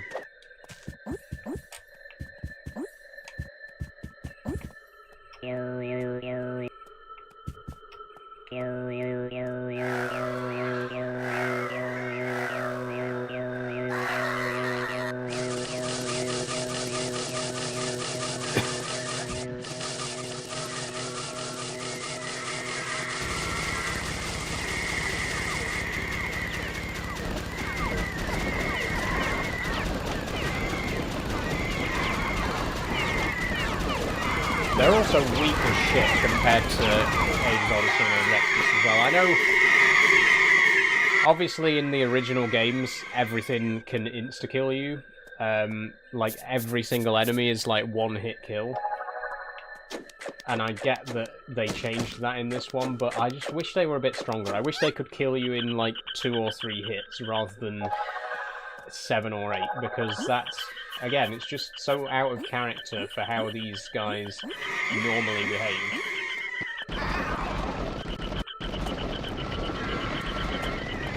They're just weak, they've weakened them, you know?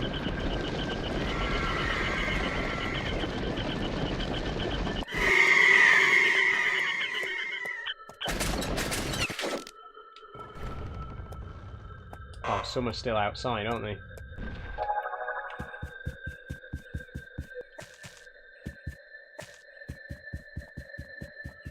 Are they? I think we might have got them all, but I am also a bit paranoid that one's going to come out and sneak up on me. We'll see, we'll see. We've got to go inside the windmill right now.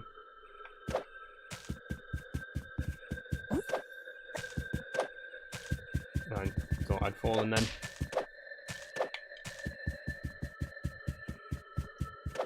Okay, into the windmill, which is bigger on the inside, and it's not really explained why. Maybe Oddworld is near Gallifrey, I don't know, but the windmill is bigger on the inside.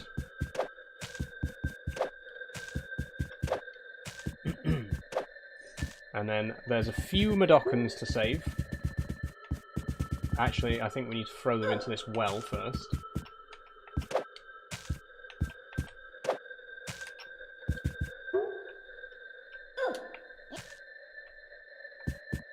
I'll come back to that. How did I get so perfect? Oh, I hear him. I hear our Glukkon. I'm at the top of the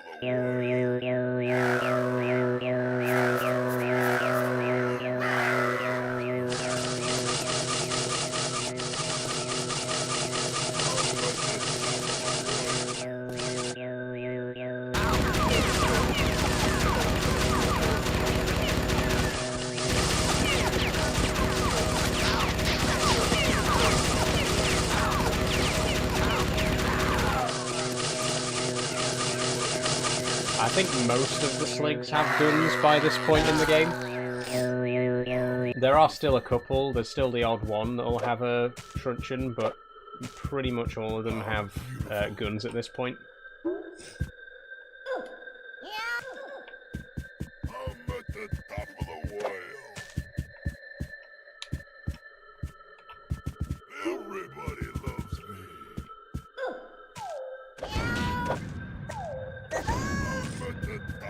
Oh. Okay, so we need to bring the 3 Madoccans up here.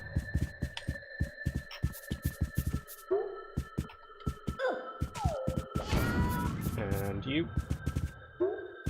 And then we hop in after him. Okay. Jump him. No, don't jump him. Okay, Get to work. Get to work. You help me out here? What are you doing? Hey, listen up. Work. Help me out here? Do your job. Why Why are you not doing anything? Stand in the circle. Stand in the circle. Thank you.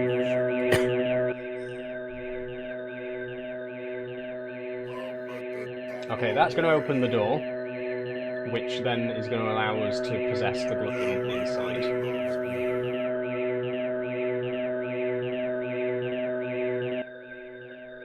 Oh, and it starts the windmill turning as well, which opens that gate, which is how we're going to move on to the next level.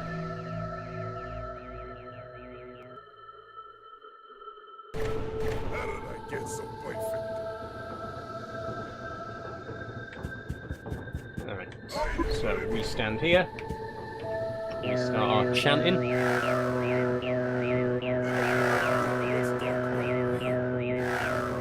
And here is our second Glukkon.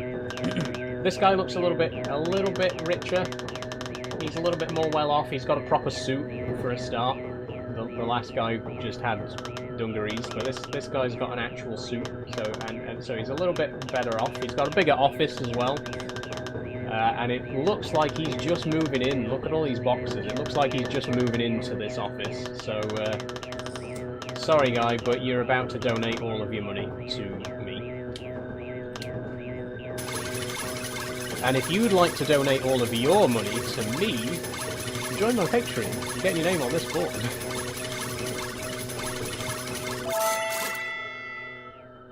There we go. 150k down the drain. Sorry, man. Them's the breaks.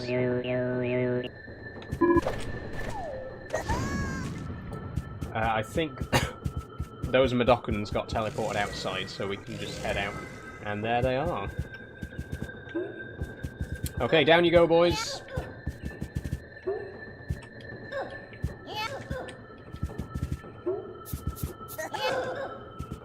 Follow me. Everybody listen.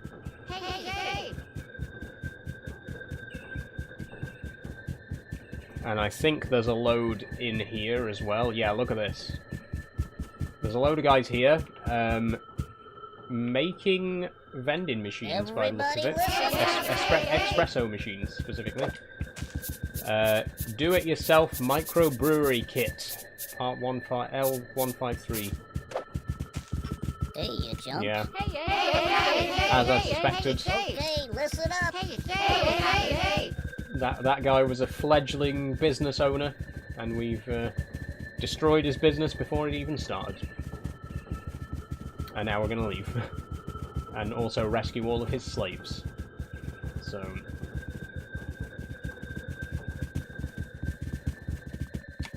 okay, off you go, guys. Be free.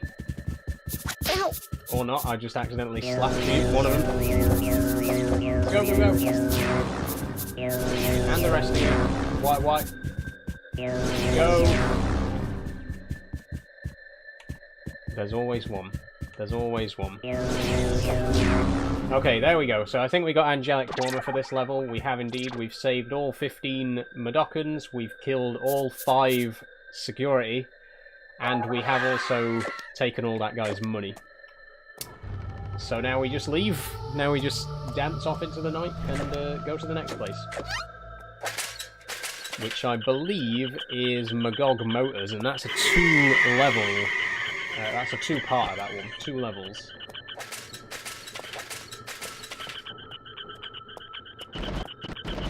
Or is it? No, it's 3. It's 3 levels for Magog Motors.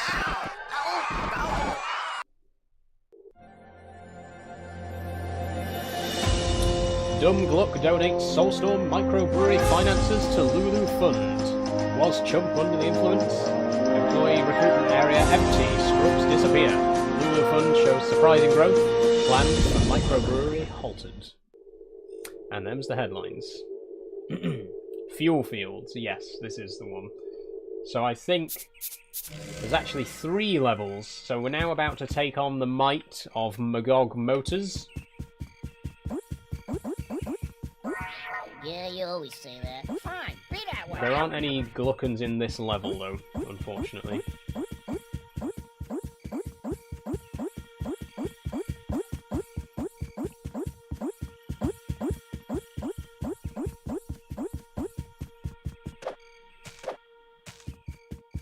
Right, come on, Munch.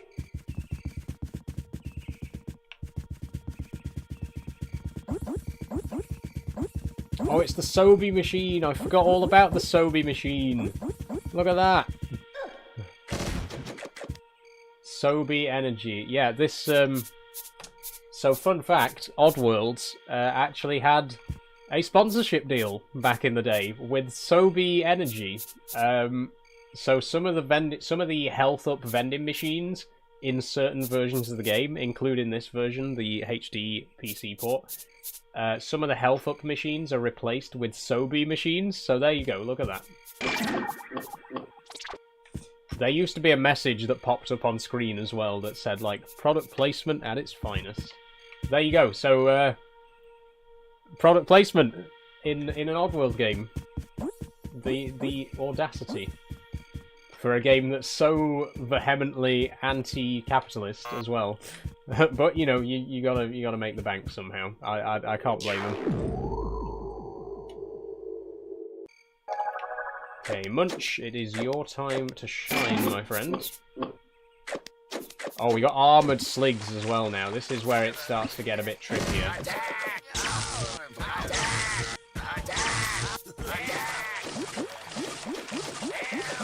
So any slig that has that little banner coming out of their back is armoured. They're much stronger than regular sligs, but obviously you can still just knock them into the water to drown them, so they're really not that much of a threat at this stage of the game, but they will be later.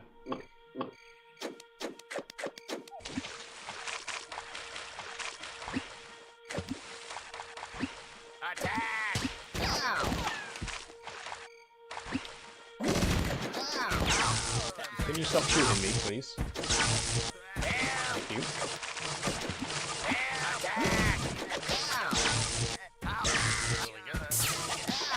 Oh shit, I'm out of zap, I'm out of zap.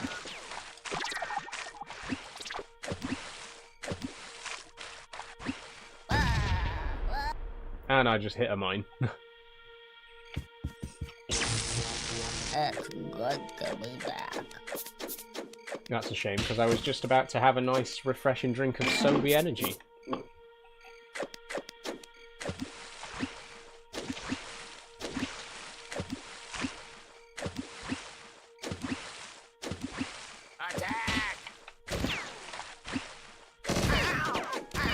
Give up.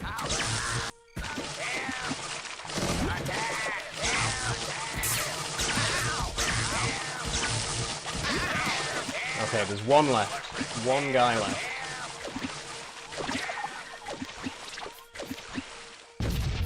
I've hit the same mine again. Okay, now would be a good chance to drink some Sobe energy. Let's go and have some. Ta-da! And that gets us back to full health. A little bit more zap. In fact, actually, let me just... Yeah, there's the message. That's the message that I was talking about. When Munch or Abe's health birds fly the coop, you can get them back by chugging delicious, nutritious Sobe.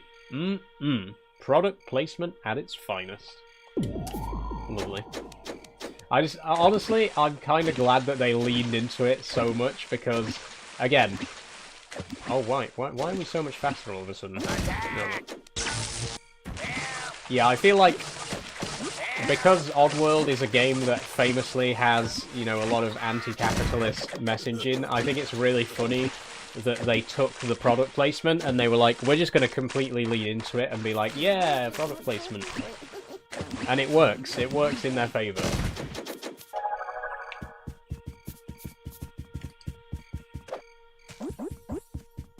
Okay, I should point out, by the way, Abe can't swim. So, if we fall in the water like we've just done twice, we lose quite a lot of birds. It's not going to stop it from happening, though.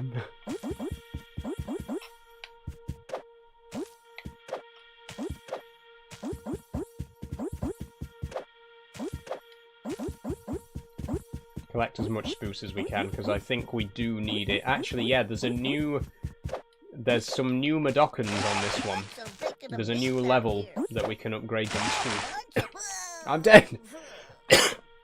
Shit, I'm dead. Oh, that means Munch is going to have to swim all the way back to revive Abe.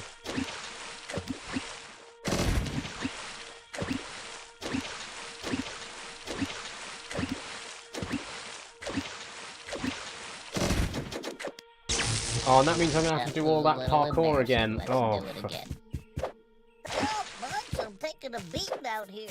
Help, Munch, I'm taking a beating out here. Help, Munch, I'm taking Please. a beating out here. Help, Munch, I'm taking a beating out here. Help, Munch, I'm taking... Attack! Okay, we made it.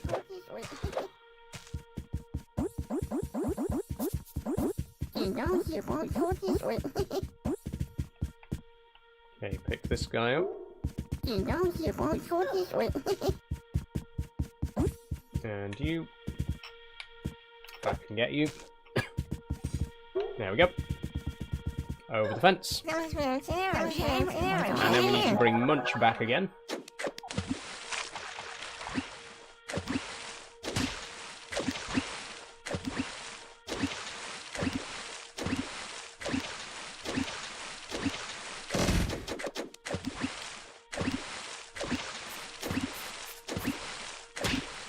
I think we need to throw Munch over because he can't actually jump this. Yeah. That's good going.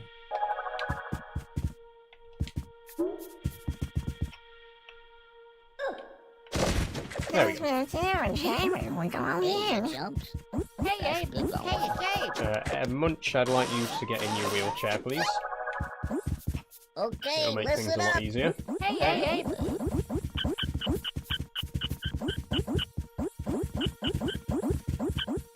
Playing Farming Sim. Not today, Cormac. Excuse me. I only play Farming Sim on Fridays. So next stream will be this Friday coming. Okay, I think we're going to need a quick save here because this is going to be... This is a bit of a tricky area.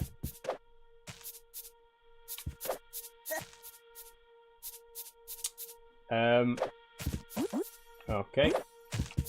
Nearly. There we go. Okay, so we're going to grab one of these. This is a powder keg. If we throw it on here, it will cause a significant explosion. It will destroy all of these mines, and then we can run along and grab these guys.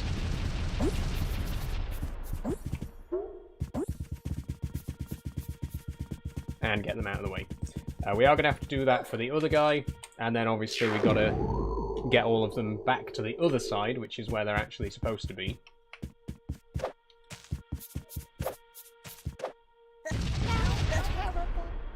I'm dead. Wonderful. Munch, you're up. That was a little embarrassing. Let's do it again. Yep, let's try again, Abe.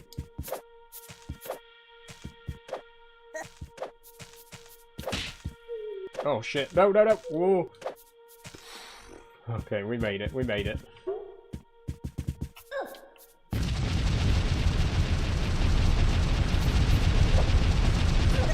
Oh shit, no, no, no. Quick, quick, quick. Grab him, grab him, grab him.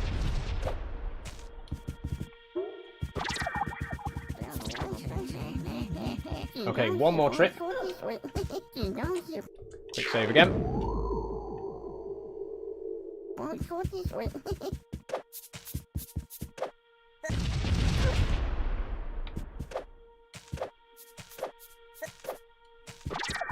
Oh, we're on one bird. One health. Okay. Not to worry. All we gotta do is grab one and then grab another one.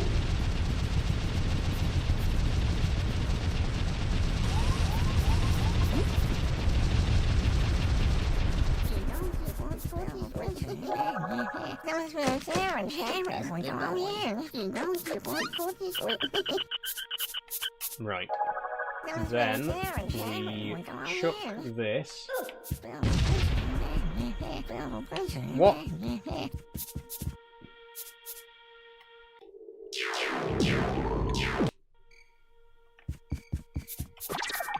Let's try that again.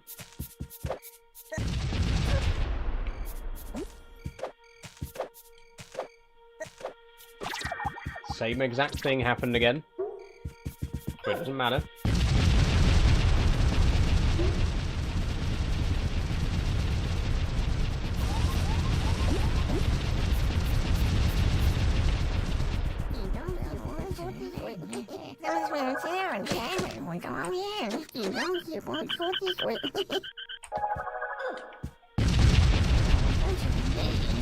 Right, now follow me all here. Quick, quick, quick, quick, come on.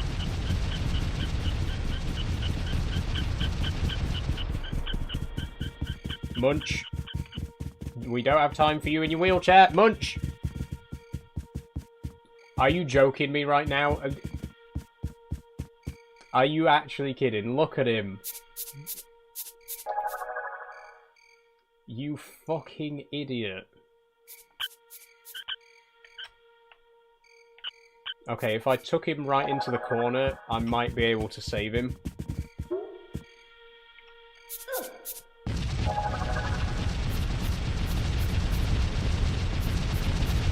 Okay, he's safe, he's safe.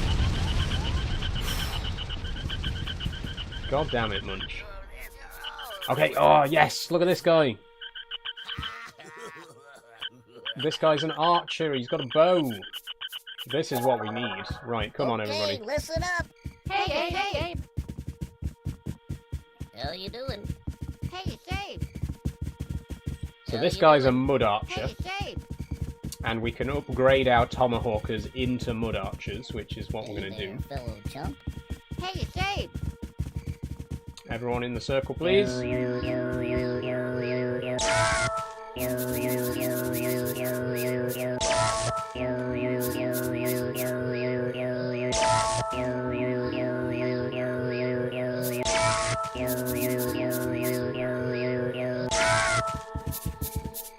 Why? No, I don't want to pick anyone up.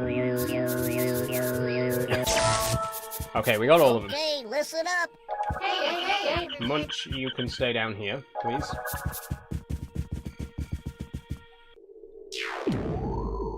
You guys come with me. Although I am actually going to possess one of these slings.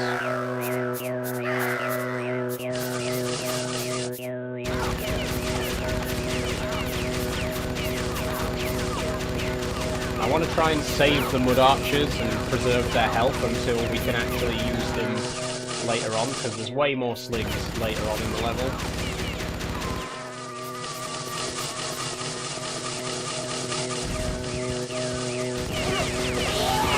Oh shit, no, I didn't mean to do that. Okay.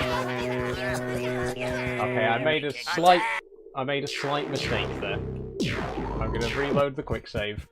Let's try that again.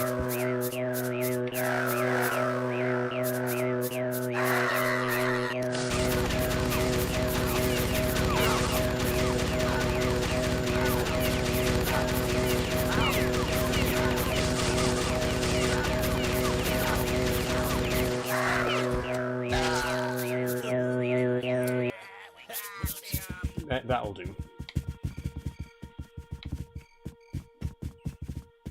Jumping. Why am I dead? What? You are joking. Where do I revive? Where do I revive myself? Nowhere? There's nowhere to revive. This is some bullshit. Okay, so we're gonna have to reload the quick save again.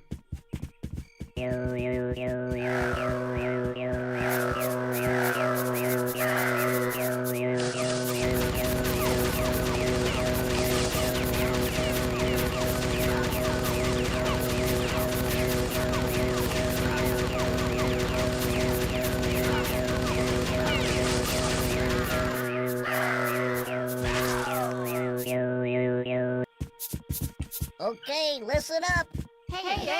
Come on, then.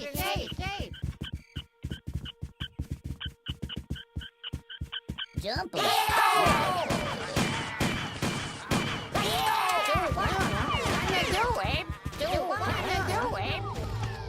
What did that do? That opens that. Excuse me. That opens that door.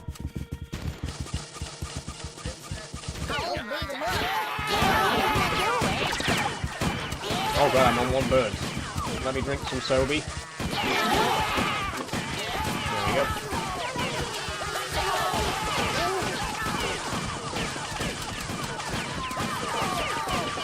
With these guys, you know, with these guys on our side, what else do we really have to do? You know? Just let them get on with it.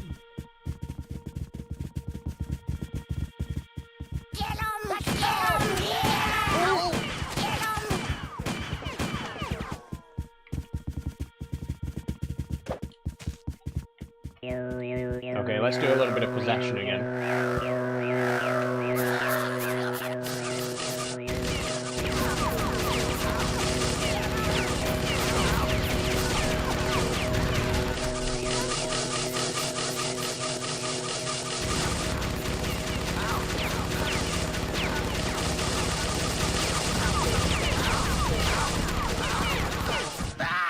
And we're dead. Everybody listen.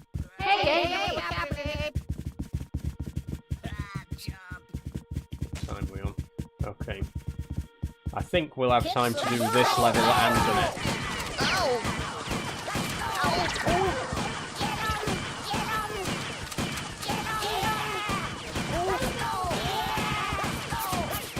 Where have you been?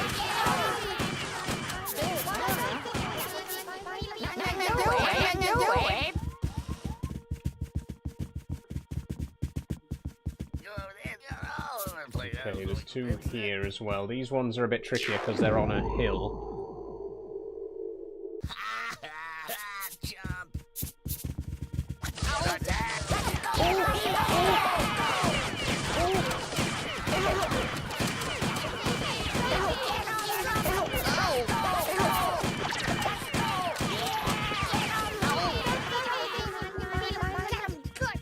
Right, I think we're at the end of the level. All we need to do is get Munch, if he stops falling out of his wheelchair.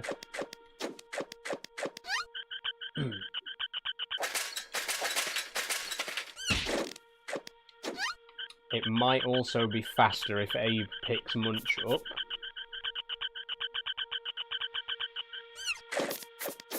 Hello, Abe.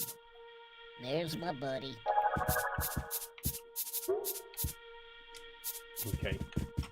Here we go. Okay, listen up. Hey. You help me out here? Right, as soon as this door opens, we need to book it.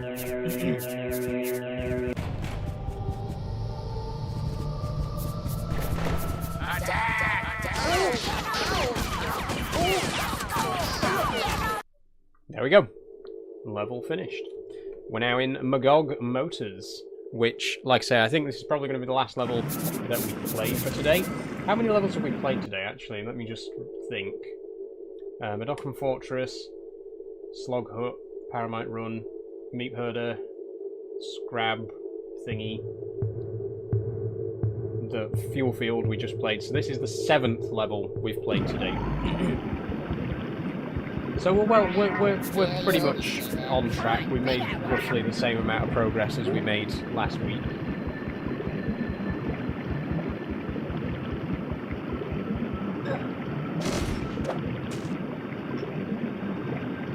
Okay, there is a sound effect in this specific level. Well, actually, I think in all of the water levels that just plays over and over again. If I'm quiet for a second, you can hear the sound effect that I mean.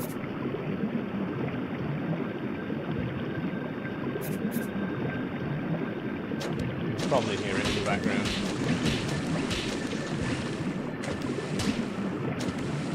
Okay, are all the vending machines, are all the health up machines so replaced by Sobe in this one? I think there are some regular health up machines, but I'm not entirely sure.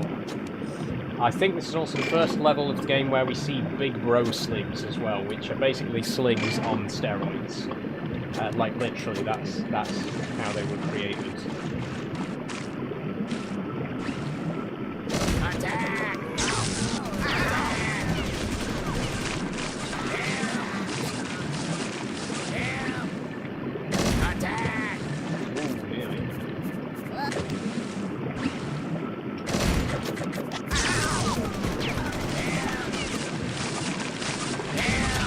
Oh, shit.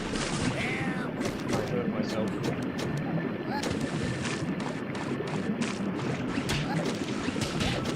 Oh my god, the aqua bounce is so annoying as well.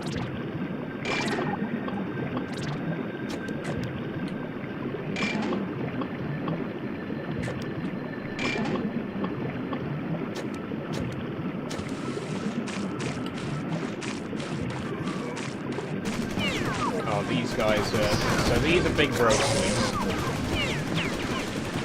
And as you can probably guess, they're literally just Sligs but bigger.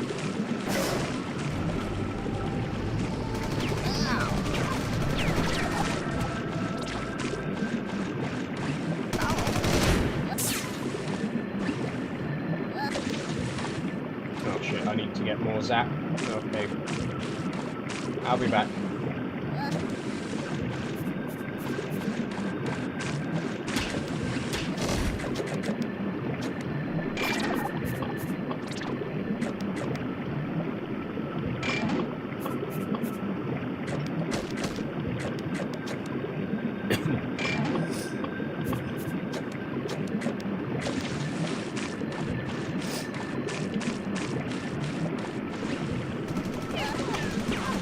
I think there's only... there's two left. There's two left. It's so hard to jump up onto these platforms because you've got to be very precise. The aqua bounce makes it really tricky.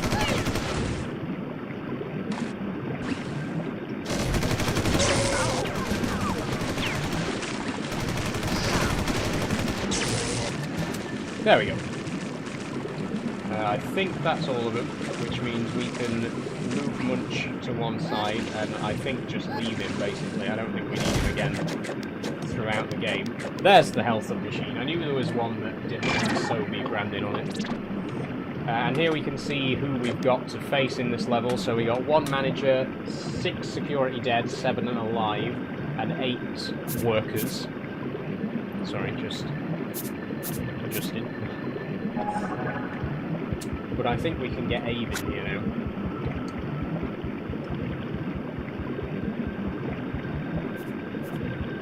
Hey, what's happening? Hey, Abe. Hey, what's happening? Hey, it's Abe. There's my buddy. Hey, what's happening, Abe? There's my buddy. Hey, what's happening, Abe?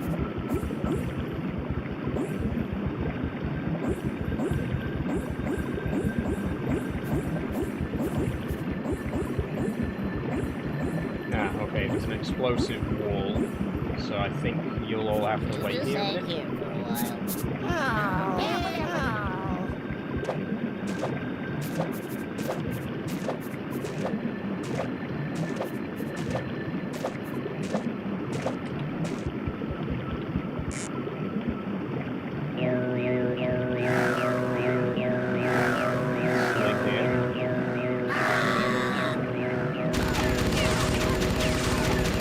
Kill this other one straight off.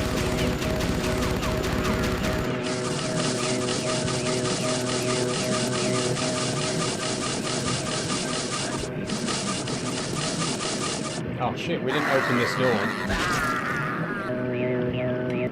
Not to worry, not to worry.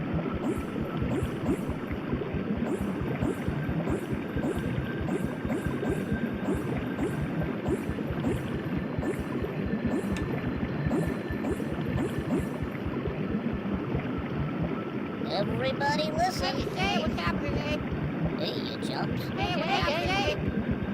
Okay, so now we've got all 8 Madons accounted for.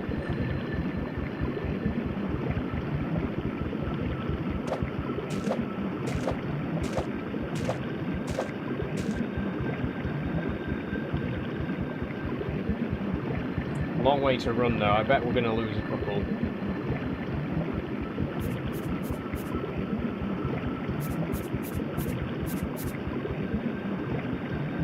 One, 2, 3, 4. Oh, we got them all.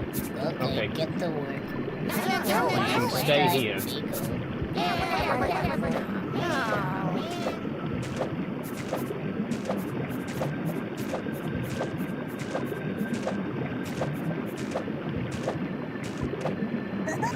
I want to possess a big bro slig. I want to see. I want to get one of those guys in action. And I think there's one of them left on this level.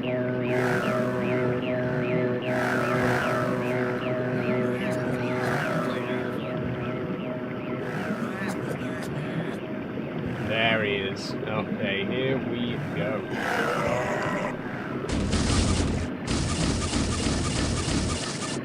Ready?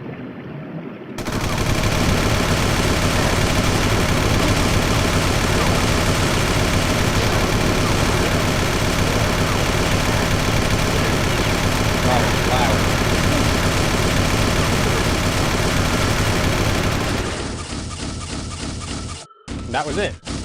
Great.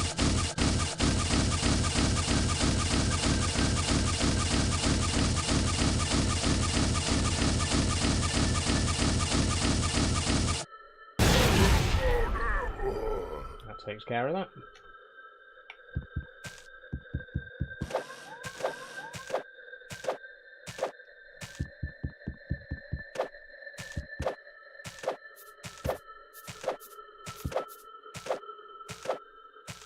Then we grab a powder keg from here. Oh, there's another tedious bit coming up, because after we've destroyed this wall, we now have to throw these Madokans over these mines one by one. I'll be back. Don't you worry. Whatever. Or do we, actually? There may be another way. If I can get this powder keg without exploding it,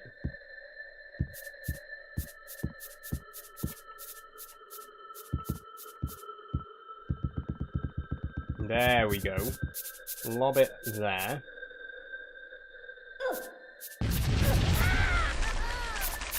I just knocked a guy into the water and he's now drowned. Okay. No! What? Are you this is the last place that I quick saved. Seriously. Why the fuck didn't I quick save just before I did that?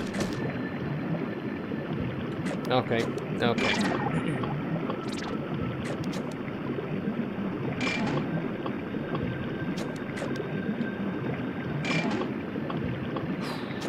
Right, let's try this again.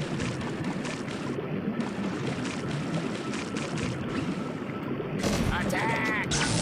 Attack!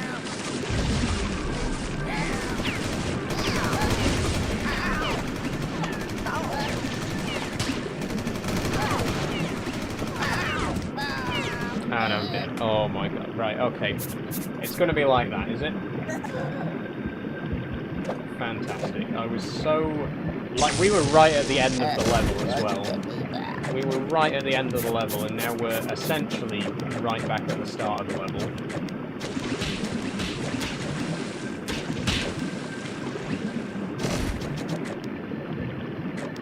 I was going to say let's do one more level, but now that I've had to basically start this level again, I've changed my mind.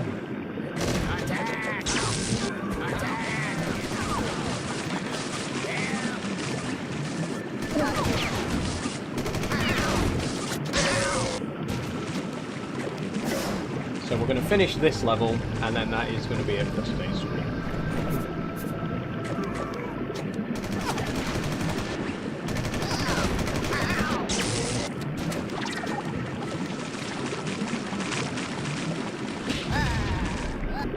I'm dead again. Okay. Okay. It's been a good stream though, I have to say. A quiet one. I know my Oddworld streams are always pretty quiet because it's not the most popular game ever made. But it's nice to have had people here all the same. If you are still watching, by the way, let me know. We've got currently 10 viewers apparently, so anyone who is... If you've been watching since the start, let me know. I don't know if anyone here has been watching since the start, but if you have, thank you.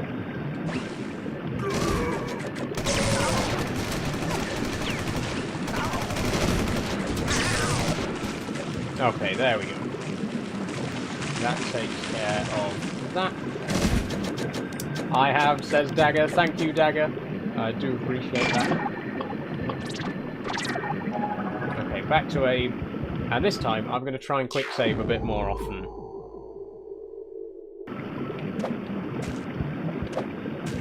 You just hang here for a while.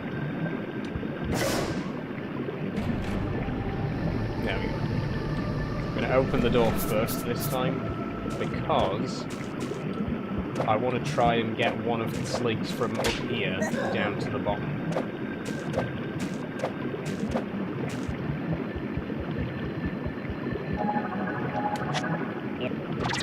Oh, we don't have any spooks.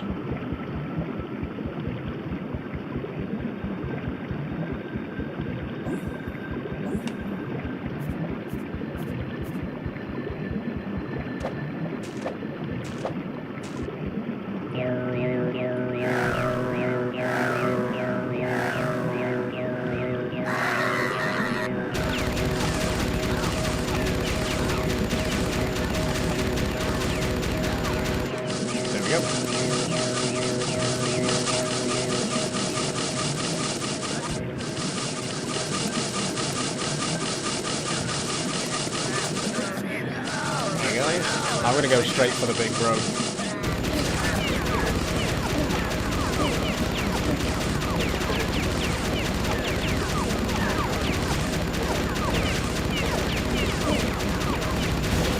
Wow, we actually managed to kill him, and they didn't even try to stop us.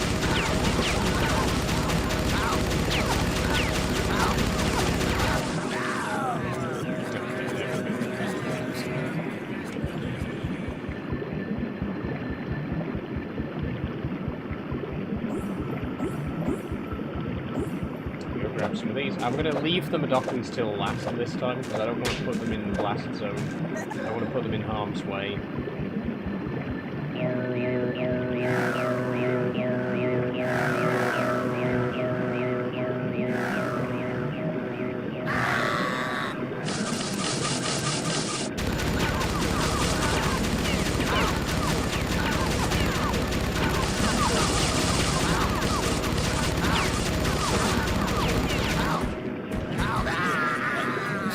I should have just gone for the big bro again. This is taking a bit longer than expected.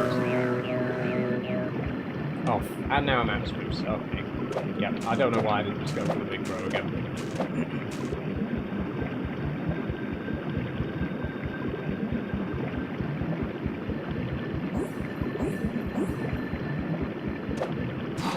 I'm really annoyed actually that we did end up having to repeat this level again, because I was going to do one more level, you know?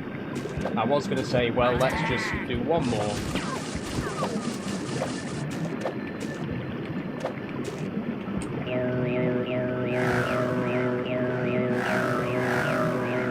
But by the time we get through with this one, it's going to be finishing time anyway, so...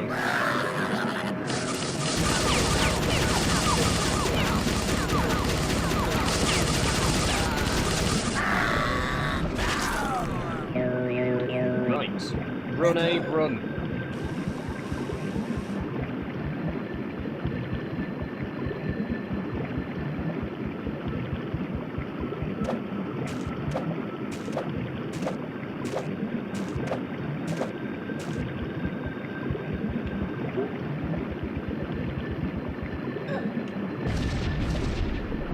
I thought that wasn't going to go off then. Thank God it did.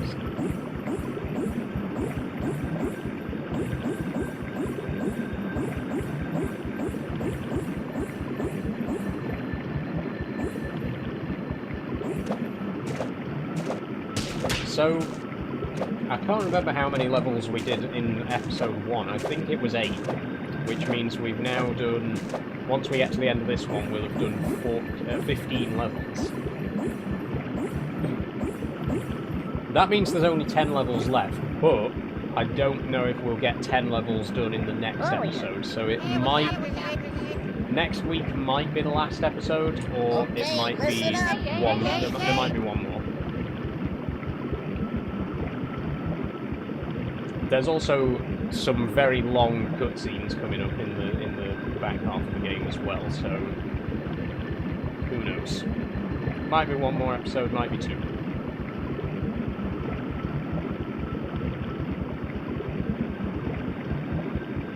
Where are you? Hey, Where are you?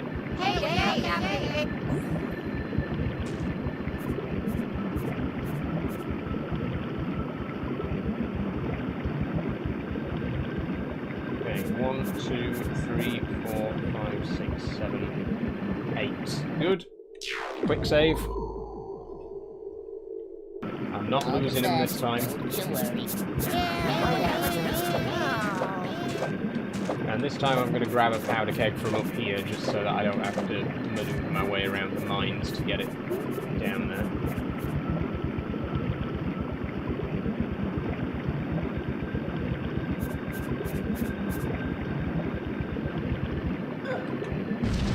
Everybody listen.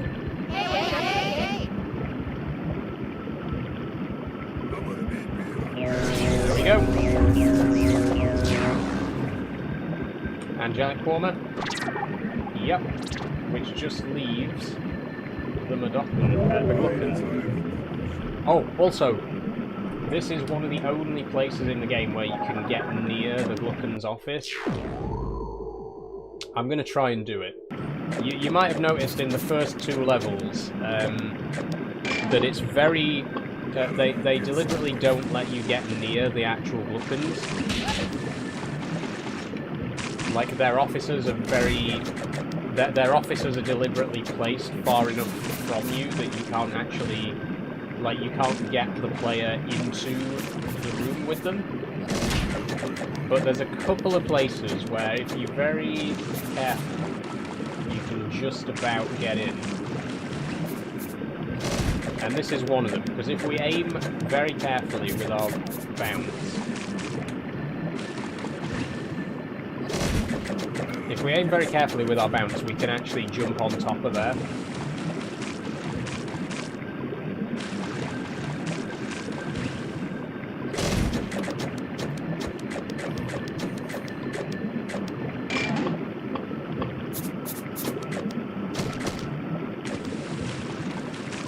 I'm going to try it. We've got a little bit of time to spare since this is the last level we're doing today, so... We can do a few attempts of this.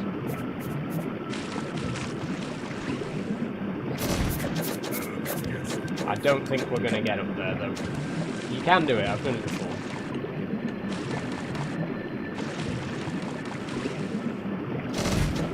Okay, we're not going to... We'll call it a day there.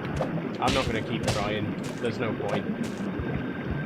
There's nothing really in it anyway. You can just get in there and then you get zapped. So.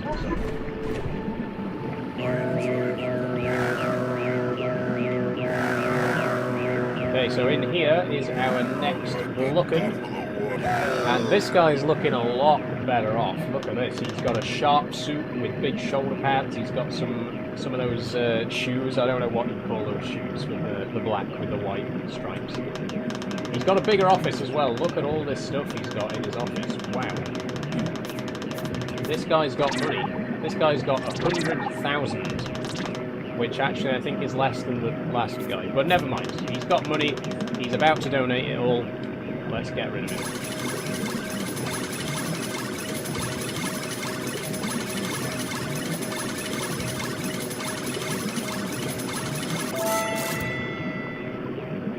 There we go.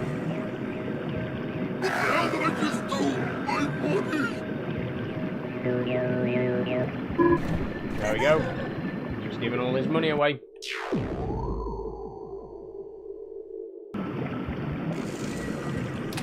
I think that's where we are going to leave it. Let's just do the cutscene first.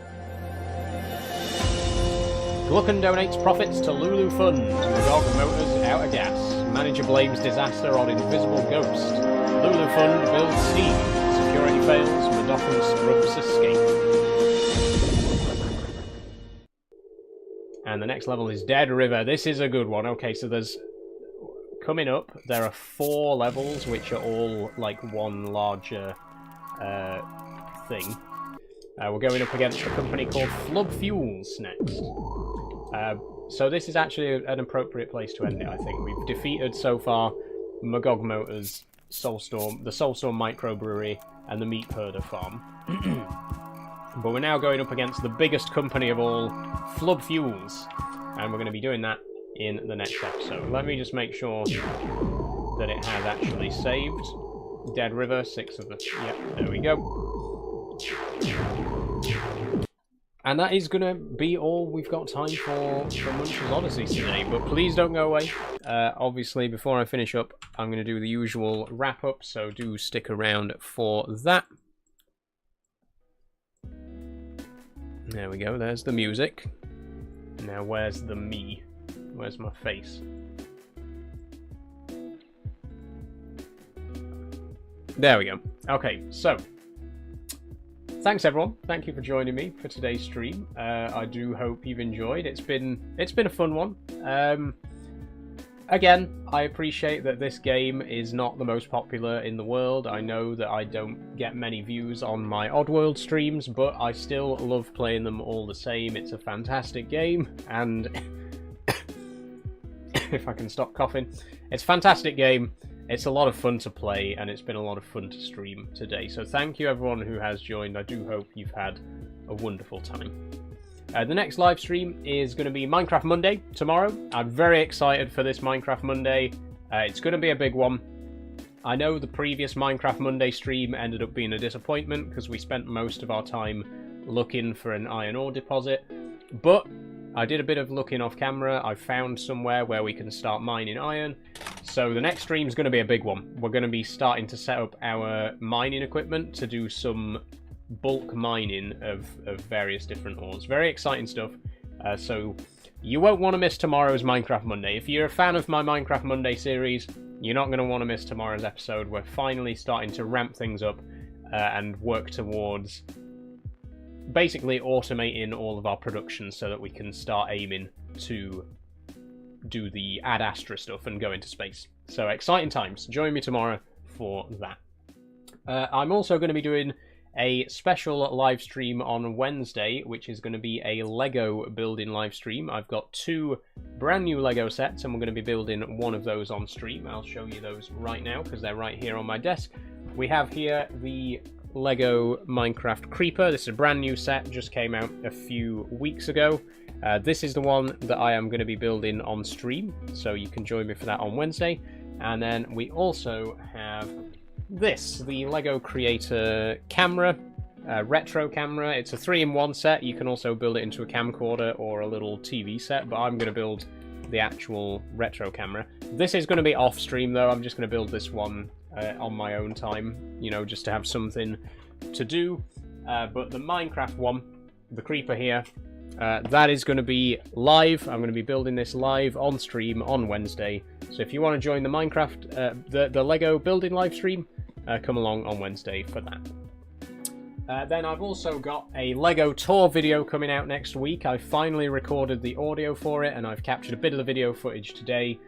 That's probably going to be coming out on Thursday, so that's going to be part 4 of the Lego tour. I'm going to be showing a few of the bits and pieces that I haven't shown in previous videos, so do please join me for that. And that's pretty much everything that's on the agenda for the next week. And obviously, there'll be more Farming Sim on Friday as well. So that's everything. Please do check out my latest video. I posted a new piano video just a couple of days ago, which is a cover of Labyrinth Zone from Sonic the Hedgehog. Please do check that out. If you've liked this stream but you haven't already followed, then please do. And of course, please check out the links in my bio if you want to follow me, if you want to subscribe to me on YouTube. Hi YouTube. If you want to follow me on Instagram, if you want to join the Discord server, all the links are there in the bio. Just to remind you, all of my live streams are on YouTube at the same time. I am live on YouTube right now, so if you want to watch the YouTube version of the stream instead, by all means feel free. My username is the same as my TikTok username. And finally, just before we finish, I want to give a quick shout out to my Patreons. Thank you very much to Kate, Sophie, Jess, Daniel, and Danny. We have a new name on the board this week. Thank you, Danny, for becoming my newest Patreon supporter. It is very, very much appreciated. If you'd like to get your name on this board and get a shout out on stream and get some other behind the scenes content and other little benefits, then please do check out the link in my bio to join my Patreon. It only costs £1 a month. That's £1 each month. That's very, very cheap. And you get a nice little shout out, so why not? Okay? But that's going to be all from me for today. Thank you very much for joining. Like I say, if you want to support me in any of those other places, please do. If not, that's fine. I'm just glad that you joined me today. Thank you very, very much. And I will see you tomorrow for Minecraft Monday. Bye-bye.